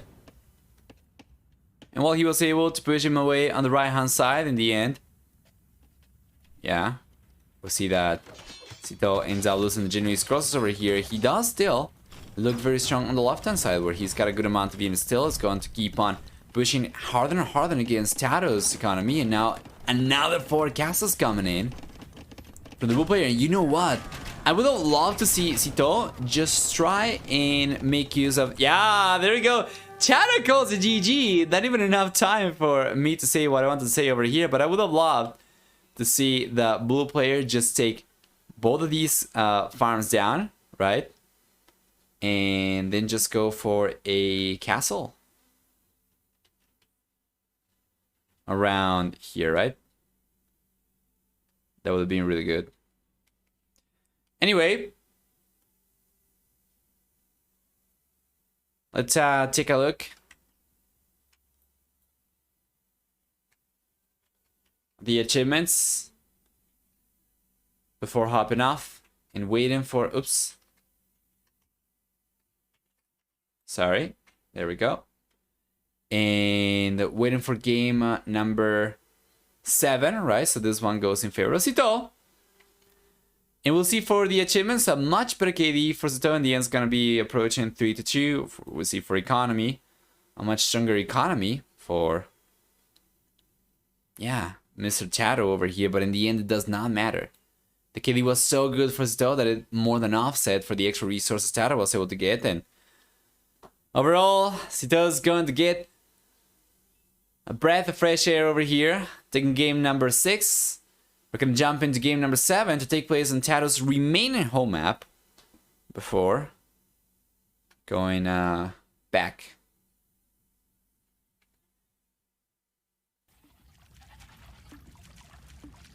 So here we are, guys, trying to catch up. And what's going to be yet another match point. From this point onwards, all of these are going to be match point games, of course, with Tato only 1 point away from taking the series. As Sito, of course, will have the opportunity to take the series still if he's able to clutch it up and win 3 games back to back. I was just saying that if it weren't because of the win, the free win that Tato got, just because of coming out from the upper bracket, this would actually be 3-2. Favoring Tato still, but it wouldn't be so one-sided, right? Regardless, for the civilizations, for game number 7, we'll see Sito playing with Persians and Chato playing with Berbers. The predictions are open for game number 7 as well for the next 5 minutes. Actually, more like 4 minutes and 10 seconds left. You'll be able to make use of your channel points to predict who you think is going to win game number 7. And yeah, Sito. With the civilization, it's gonna begin with extra food, extra wood, 50 extra food, 50 extra wood. He gets on top of that twice the HP on TCs and docks that work 10, 15, and 30% faster. Now, on top of that, they also have, for the team bonus, 2 bonus damage against archer-type units from Night Line units. Chatter playing with Berbers will instead get 15, 20% cheaper stable unit production in the Castle and Imperial Ages. We'll have, on top of that, for the Berbers, 10% faster moving villagers, 10% faster moving ships, and for the team bonus, access to janitor units. Mounted skirmisher type unit that's going to still qualify as trash, although it's going to be pricier compared to a standard skirmisher, of course, but it's going to have extra mobility and it's still going to be a very good counter against archer type units or potentially cavalry archer type units. Not something that you're expecting Zito to go for unless he tried to make a play for commander and crossbows, perhaps. But given the amount of gold that we have available around the map, I don't think that's going to be the case. Regardless though, Chad's going to be the first one to make a play for the fuel age. Meanwhile, Sito is going up to the fuel age significantly later on a much stronger economy though, and might be able to fast castle over here. Well, I don't see... No. Actually, that's not the case because he's been going for fishing ships. If he hadn't gone for fishing ships and he was clicking up on 38 workers, I would say, yeah, this is probably fast castle, but like this is not the case.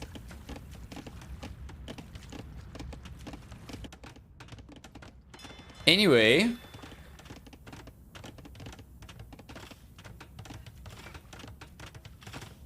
sneaky dogs coming in from Tato on the right hand side that Sito is completely unaware of. So this is going to be a play for demos from the red player. Meanwhile, down the south, we see a sneaky dog from Sito as well, who's going to try to make a play for the same. And even though he does not have the scouts over here, he already gets vision with the dog of at the very least one of the lumberjacks, right? So he is expecting Tato to be collecting from this wood line. Yeah. The red player doesn't know about this. The wool player doesn't know about this. Right? And there's a pause. Tactical pause coming in from Tato. It was lagging. Now it's fixed. So, you're just gonna be here for Tato. He'll be the first one to start going for demos. And he's got it on the way. Meanwhile, Sito's bringing the villager over. He's gonna try and get his own dock up, but because the villager went around the left of the tree over there, she cannot see the dock. If the villager had gone around the right hand side, she would have seen the dock. And now, well, that's one village going down. That's gonna be first blood in this game, favoring the red player. And still, the final 1 minute left for the predictions to close. All right, and option 1 Sito, option 2 Tato. Only 45 seconds left. And take a look at that. Here goes Tato, and bow! Another nice demo shot. It's not going to be the last of it, of course. We have extra demos on the way, and then on the left-hand side, now Tato realized about Sito's dock, so he's trying to block this, and he's done a beautiful job. Between the gates over here, and the dock, and the stone wall up, it's going to be able to prevent the demos from doing anything, right? Meanwhile, down the south over here, it's just so freaking good for Tato. He's already managed to get so much damage done.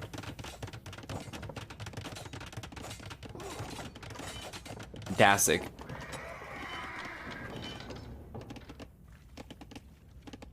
Still has 2 demo rafts over here. If he's able to just come around here, he should be able to come in. However, he's not, for some reason, not sending the units over there.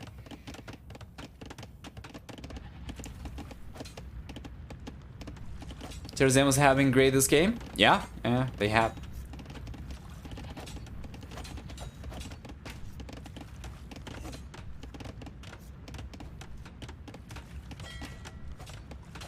Could have had a great demo. Yeah, potentially up to 2, right? If he just sent the demos over, he would have found some villagers over there. Would probably have been able to get into the fishing economy too. Now he's trying to breach through the gates so that he can come in and start putting pressure once again. Oh man, that is a wasted demo shot from Tato. Rip.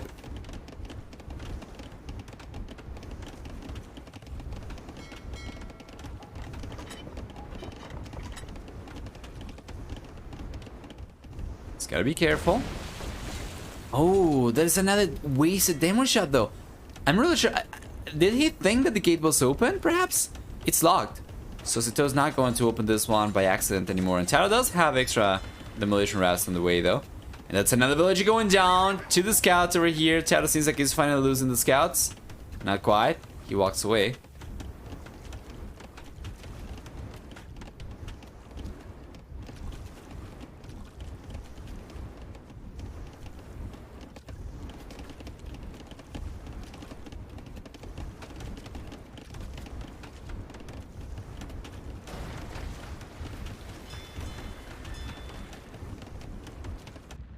Here we go.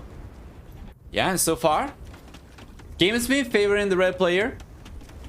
Not only in the KD department, where he's got a Brazil score. Well, it's actually a German score. That's going to be the one with the Brazil, but also, Tad is going to be the first player because of his stronger economy from the higher amount of remaining villagers. Going to be the first player to go up to the castle age, and Tito's looking pretty rough over here. Fire galleys are going down, and Tad is still trying to breach through. And of course, even if he does not use the demos against villagers, he should be. Oh, it's open though! What happened? The gate was locked before. He unlocked it, and now it's open, and here comes Tato. And he's done such a good job keeping the gate open with the fire galley underneath it. Now he's going to be in a position to start putting a lot more pressure forward as well. Let's take a look to see if he's going to engage over here. He will. He's got to be careful. The HP of his fire galleys is not particularly good, so he brings a few more over here. He needs to actually send the units forward. He's not paying attention because he's paying attention on the right-hand side, trying to get the walls up and prevent Sito from getting any damage down with the next sneaky dog he's managed to get up. Tato's going out to the castle age, yes, finally. In the end, Sito, well, he was able to push Tato away from the gate over here. It's still going to be open though for the time being, and if Tato gets a better engagement, he might be able to come in once again. Let's see, Tato! Is he paying attention though? The gate does get closed over here, does get shut, and this puts, of course, Sito in a much better position because he'll be able to target the fire galley from Tato, while Tato's going to be targeting the gate instead. And just the way that the fire mechanic works. Guess it is on the way now for Sito as well. Tato so far, 9 workers ahead. He's taken 12 workers down so far. Sito's coming out for Tato over here, and yeah, it's looking pretty good.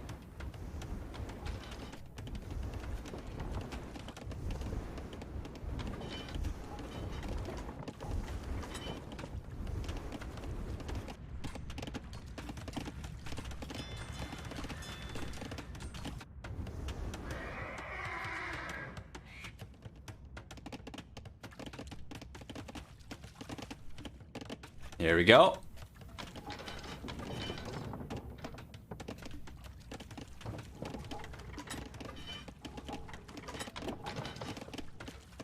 Stone walls on the way now for Sito as well. Beautiful. On the left-hand side towards the south over here. Tato's going to clean up the dock from Sito. And if it weren't because of the fast working TCs, Sito would be a little bit farther away from the castle age, but he manages to get there at a pretty decent time. So Tato's gonna start going for knights, and we were expecting this to be the case. He's playing Berber, so he's gonna get a 15% discount on stable unit production in the castle age, already 20% in the imperial age. And he already had 2 stables over there, right? So We'll see the demos coming over there, and that is a big shot. And another one as the villager goes down and the gate gets completely destroyed. Here come Shadow's fire ships. Still manages to get the War Galley upgrade himself as well just in time. He's going to be able to hold on over here for the time being. And still, the numbers are favoring Cito, but the army composition is certainly favoring Tato, right? And thus, it seems to me like Tato should be the one coming out on top over here. So he brings the extra demo shot or demo ships over here. And be able to get some good shots. Before we get to that though, let's take a look at the south over here. And it seems like, yeah, Cito indeed won't really be able to get too much damage of anything. And where are, though, the demo ships from Tato? It seems like he lost these.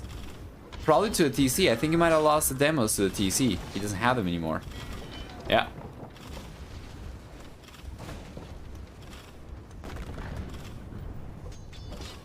They're gone. Yeah, you know, and Cito's able to stabilize up in the north. Meanwhile, Tato down the south, he's getting breached. We have already demolition ships, of course.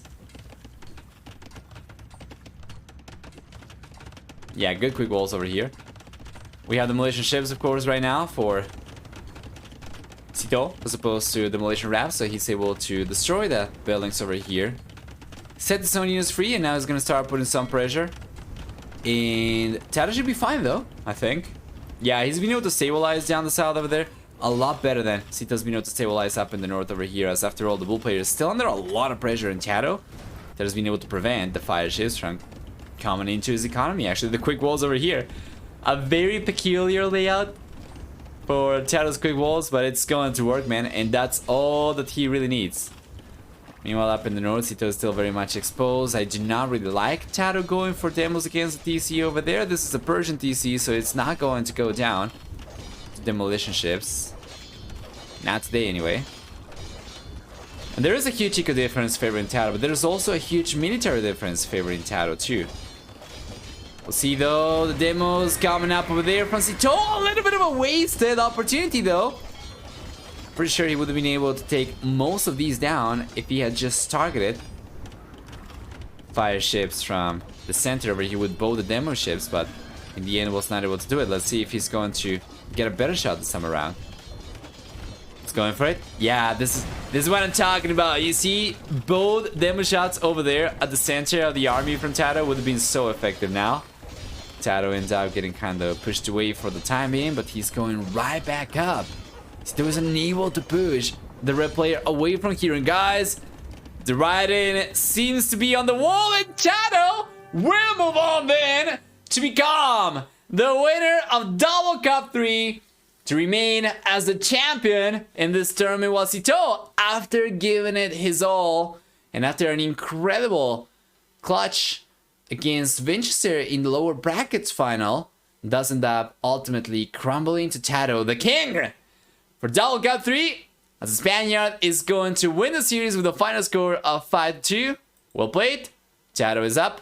Cito, not so much. Let's go for the achievements then. One more time, what do we get? We're going to see for Tato a close to 3 to 2k ratio. For the economy we have on top of that, a much stronger economy for Tato, collecting about 5,000, or actually more like 4,600 extra resources, right? Besides that, we also see for society a higher villager max count for Tato, and I think that's going to be about it. So well played, Tato, the champion of Double Cup 3. I think he holds on to his title over here because I think he was the winner of Double Cup 2. Let me take a look at that really quickly.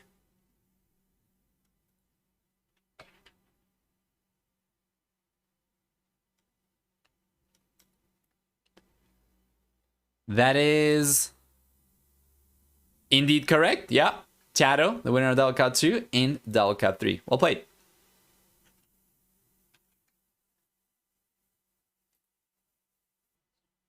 Hey there. Hello, what's up, guys? Hello. There we go. Welcome, Dave. Tad! Yeah, man. Long time no see. Oy. Well, congratulations, Tato. That was an incredible performance, not only in this series, but throughout the tournament as well. I'm very happy for you, and this being your biggest win of the year, the largest tournament you've ever won, of course. Yeah, thank you. Yeah, for sure. All right. So, how would you want to go about this? Dave, do you want to take game number 1 perhaps? Do you want to go game by game? Do you have anything to say to Tato? Well, Tato, congratulations. Like Nova said, biggest tournament victory of the year for you by far. What was your impressions? I know we talked about it a little bit last week, but what's your impressions of the tournament? Like, do you really like this style with these types of maps, or do you think there's new strategies you could come up with even if this happens again? I don't think there's like new strategies for this, but this is something really like what I like about this is like so some maps are suited for feudal play, and it's not like a super long feudal. It will come with it will follow with a reasonable fast castle, and also some maps are fast castle, some of the maps are castle drop. So it has a lot of potential. Like there's a lot of room to improve, I think, on these maps, because I don't think there's a meta set. And I guess like I think the worst map, when the tournament started, the 40C map, I love it, but as we played the map more and more, I think it's just like a castle drop fest. So I'm not enjoying that map anymore. The rest are fine. Yeah. What happened on like? Oh, sorry, Nova. Go ahead. Yeah, no, that has not been a keen map to you, I have noticed throughout the tournament. But yeah, go on, Dave. Why did you make, like, when we talked about that map, Tato, we had the same idea. Stone corner matters, none of the other corners matter. And then you said, yeah, if I go Sicilians, and I was hyped about that. You're like, I can make 1 donjon and then castles. And then you made like 9 donjons. Why did you make so many, dude? Why did you make so many? I like them. No. I think I misplayed that. I believe it. Like the idea was 1 donjon was fine, but he was faster than me because he got Lithuanians. Yeah. So, that was kind of out of the plan. Well, like I think the mistake was like the first donjon was fine, so I can have some surgeons. I have some presence there. Anime could do more donjons, but then I should have done like defensive castles just to get the stone. Anyway, and at the end, anyways, like my surgeons and his ladies, they are not the best units, so I will have to struggle a lot. Yeah, correct. In that map, it's not the only one where we saw what seemed to be a very well prepared strategy. So I gotta wonder, coming in as the champion from Double Cup 2, how much prestige was in Double Cup 3 for you? What did you mean? Can you repeat again? Yeah, sure. So you're coming in from Double Cup 2 as the champion of the tournament. So how much does it mean to win Double Cup 3 for you in terms of prestige as a player? In terms of prestige, I don't think it's that much because it's unconventional settings. Mm-hmm. But I actually feel like this is a really good content for the viewers as well, because this is something that they don't see too often. And it helps. Obviously, there are some, like, for example, on Armor's Cup, there was like a 2TC map as well. So it kind of helps to improve in that aspect as well. That's why I like to play this kind of tournament, because it's experience you earn, and you know if it will be helpful in a future tournament for sure. All right. Also, you get like 1 million potential demo shots. That's true. On this setting, so man, it like causes me physical pain whenever someone opens up Fire Galley instead of demo. It's like you can kill villagers, man. Talk about it's gonna be massive. It's demos all the way. What was your favorite map, and what was your least favorite map in this tournament? Oof. As I say, I think to be fair, I didn't play all of them because they were like about 30. Mm-hmm. But I think at the start I really enjoyed the 40C map. I think the fact that there is only stone on 1/4 makes it not that fun anymore, because it will be like a castle fight. Yeah. Not sure if that will change if the stone is more spread. Maybe it doesn't. But I think overall, like, do you have way too much economy? So I would say that that's my least favorite. There's another one that I didn't like too much. Venice Pest. There was a Venice Pest, great yeah. moment between you and Sato and Venice Pest. That was Yeah. I think that probably is as well. But the rest, I think they have something unique. Even like Antarctica, for example. At the start, I didn't see, like, the first time I played, I didn't know that you could eat the penguins. So that was like a bit of a struggle. But at the end, it's like, it has its charm. I don't have a favorite map, but like all the, like the Eye, for example, I didn't play it before, but I launched it today. I was, oh, this looks fun. And I tried, and I mean, it's a demo phase as well there on on the shallow, but I think they are unique, and I don't have a very map, but I think more of them are like enjoyable, at least until the meta is set up. Yeah, that's gotta be really difficult to try and balance or plan around as a scripter, I would imagine. Especially because you don't get to see that many games on any specific map until like the tournament's already well evolved, right? By that point, it's probably kind of late to make big changes to it.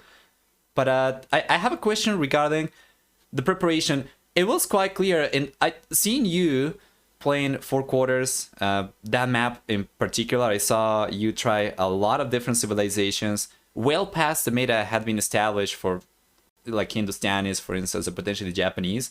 So I gotta wonder how much preparation goes from you for each of the sets that you play this tournament, because every time it seemed like you were really well prepared.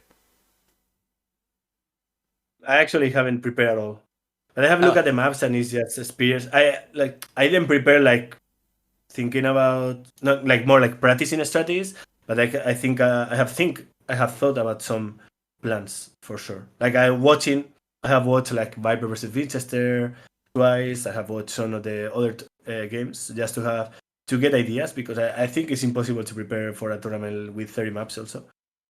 But overall, like Dave and me, we were talking in Hanover that like on that four quarter maps, I will in the castle drop was the key, and then Sicilians could be like a decent choice. Yeah. And that's like okay, that works on my mind, but then you don't get the chance to practice until the tournament gaming is right. So it was kind of like on the spot, like having some ideas on my head after looking at the maps, but not like something super prepared, sad to say. Right. All right. So you played Sato twice in this tournament, Tato. Where do you think you have like an advantage over him? Because he had some good positions in some of the maps, but it felt like you were just kind of always in a position early to punish him. Is it like adding in feudal units that was usually better for you, or where do you think you started to pull ahead?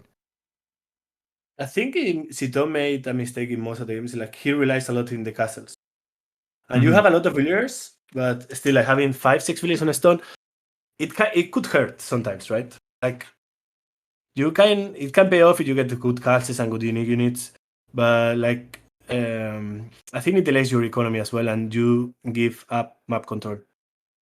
And at some point, if it's the thing with this map is really hard to track everything that's going on the bases, right? Like sometimes I will scout one base completely and I don't see anything, but I won't have the time to scout the other one as well, and that makes it way trickier.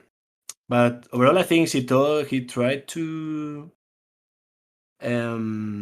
castle rush way too much and get like he didn't play that much map control in feudal and castle age, I will say. All right. Okay. So my question would be probably regarding the tournament format. I noticed that for double, triple TC starts, even the quadruple TC start, the games are actually slower at the beginning compared to standard games, because more often than not, players are going to favor fast castling over putting aggression in the fuel age, unless you're talking about very specific maps. But then once it picks up, of course, it becomes much faster because you do get to a higher villager count much earlier. However, do you think a format like this with extra TC starts would benefit from something like the Deep Waters League format with extra villages at the beginning? Yeah, that's for sure. And also how you either go for extra village at the start, or you start with more resources, like Regicide, for example. I think both should be okay. What I would like about Regicide is that you can play feudal more times. I would say. Mhm. You mean Like, regicide without the castles? Yeah, I mean Regicide resources. Yeah.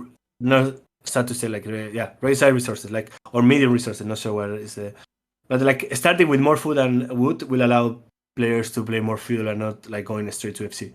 Because the issue here, like, when you want to go feudal, unless you have like a super fast chiefs like Mongols, you usually will end going up with way too many villages that will allow you to go FC. And you don't have time to punish. If you start with more resources, that will mean that you can rush feudal with fewer villagers and you can punish your opponent. And feudal could be more viable, I think.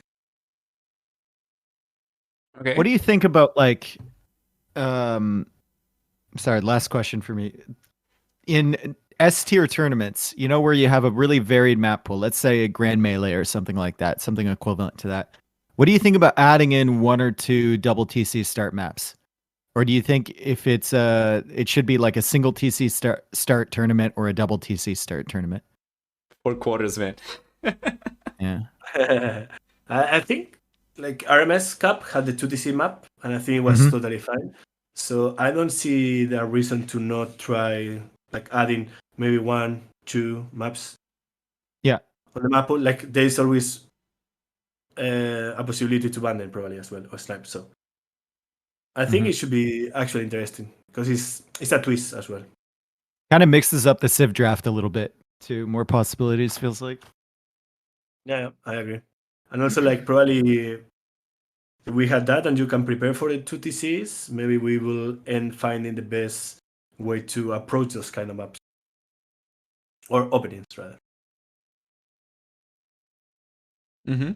Well, that's Okay. it from me, I think, for this. But Nova, you have anything else? Yeah, just one last question. So, what did you feel about the amount of maps that were available on this tournament? Do you usually enjoy having so many maps like this, or would you prefer to have fewer maps available? Or if you did enjoy having a lot of maps available, which I imagine makes it a little bit easier to prepare something very unique that your opponent's not going to be ready for, would you like to see S tier tournaments feature larger map pools as well, or do you think that's probably better suited for smaller tournaments, something where there is not quite as much at stake, perhaps?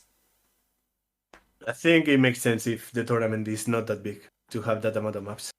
Because if you, let's say, you are playing like a S tier tournament, you kind of want to be prepared, and I don't think you will have the time and the motivation even to do like prepare something unique for 3 maps. I think 10, 15 can be enough to have like a proper steel tournament. As I just said, like on this kind of tournament, I actually didn't mind that there were over 30 maps because I will not put the time to prepare for every single one of them. So I knew like I will check them if someone picks them against me. I will check them and try to get on the spot an idea how I want to play them. But nothing like I will hate to have to prepare for a S tier tournament with this amount of maps. Mm-hmm. Yeah. Yeah, that's fair. It would be very hard for the scripter as well to make sure that all the maps are very high quality as well. Mm-hmm. I think like Sato put it best. He was just in my chat. He said there are 30 maps. First you think about preparing, and then you give up 2 seconds after. Yeah. Just because you can't, right? It's just impossible. You can prepare Yeah. like 1 or 2 strats, which is They- kind they of will have cool to in be- and of itself. There's not really a meta then. You're just kind of reacting, right? So, although the meta on this was a little bit castle droppy, still. Yeah. Yeah, that's what I say. Like in this case, I didn't mind that they were over 30 maps because I will not prepare. I will just go if like Sito, for example, have played. Well, in this case, he picked 4 quarters and enemy island, and I already played them. But I was checking the maps before the schedule time to see what I wanted to play against him, and I saw the eye, and I said, okay, this map looks fun. Let's see. I will pick it. And then Savannah Valley as well, I didn't play before. So I will took a look at them, and so what I thought it was going to be a good idea how to approach it and it will work out, but it doesn't mean that it's the best approach. But yeah. Yeah. All right. Well, yeah, I think that's gonna be all from me as well. Dave? Well, congratulations, Tato. It was fun watching you in Thank this you. tournament. Sorry Thank to you. Sato, who also made it to the finals and beat Vinchester along the way. So pretty impressive. Also Well, beat Dark, who beat. Winchester, Yeah, Vinchester seemed good, like in these settings, like Yeah. really, really good. So he was in the impressive stuff. final last year. No. Wait, No, it was think? Mr. Yo, I think. No, it was the Jordan.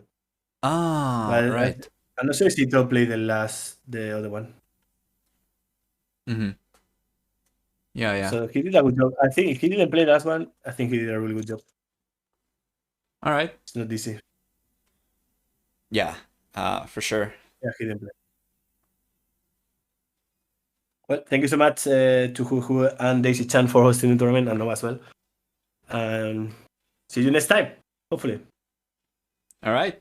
Yeah, I'll Congrats, see you. Tato. Yeah. See you later, Nova. See you, Thank Dave. you, Dave. And Peace. Bye bye, Dave. Bye bye, Nova. and bye, Tato. Have a nice Congratulations. one. By the way, bestia de jugador, hermano. Qué locura, qué placer verte jugar. Felicidades. Solo te quería decir eso. Muchas gracias. See you around. Felicidades por la Copa del Mundo también. Bye bye. Yeah. Oh, yeah. Thank you. I'll see you. All right. I'll see you around. Bye bye.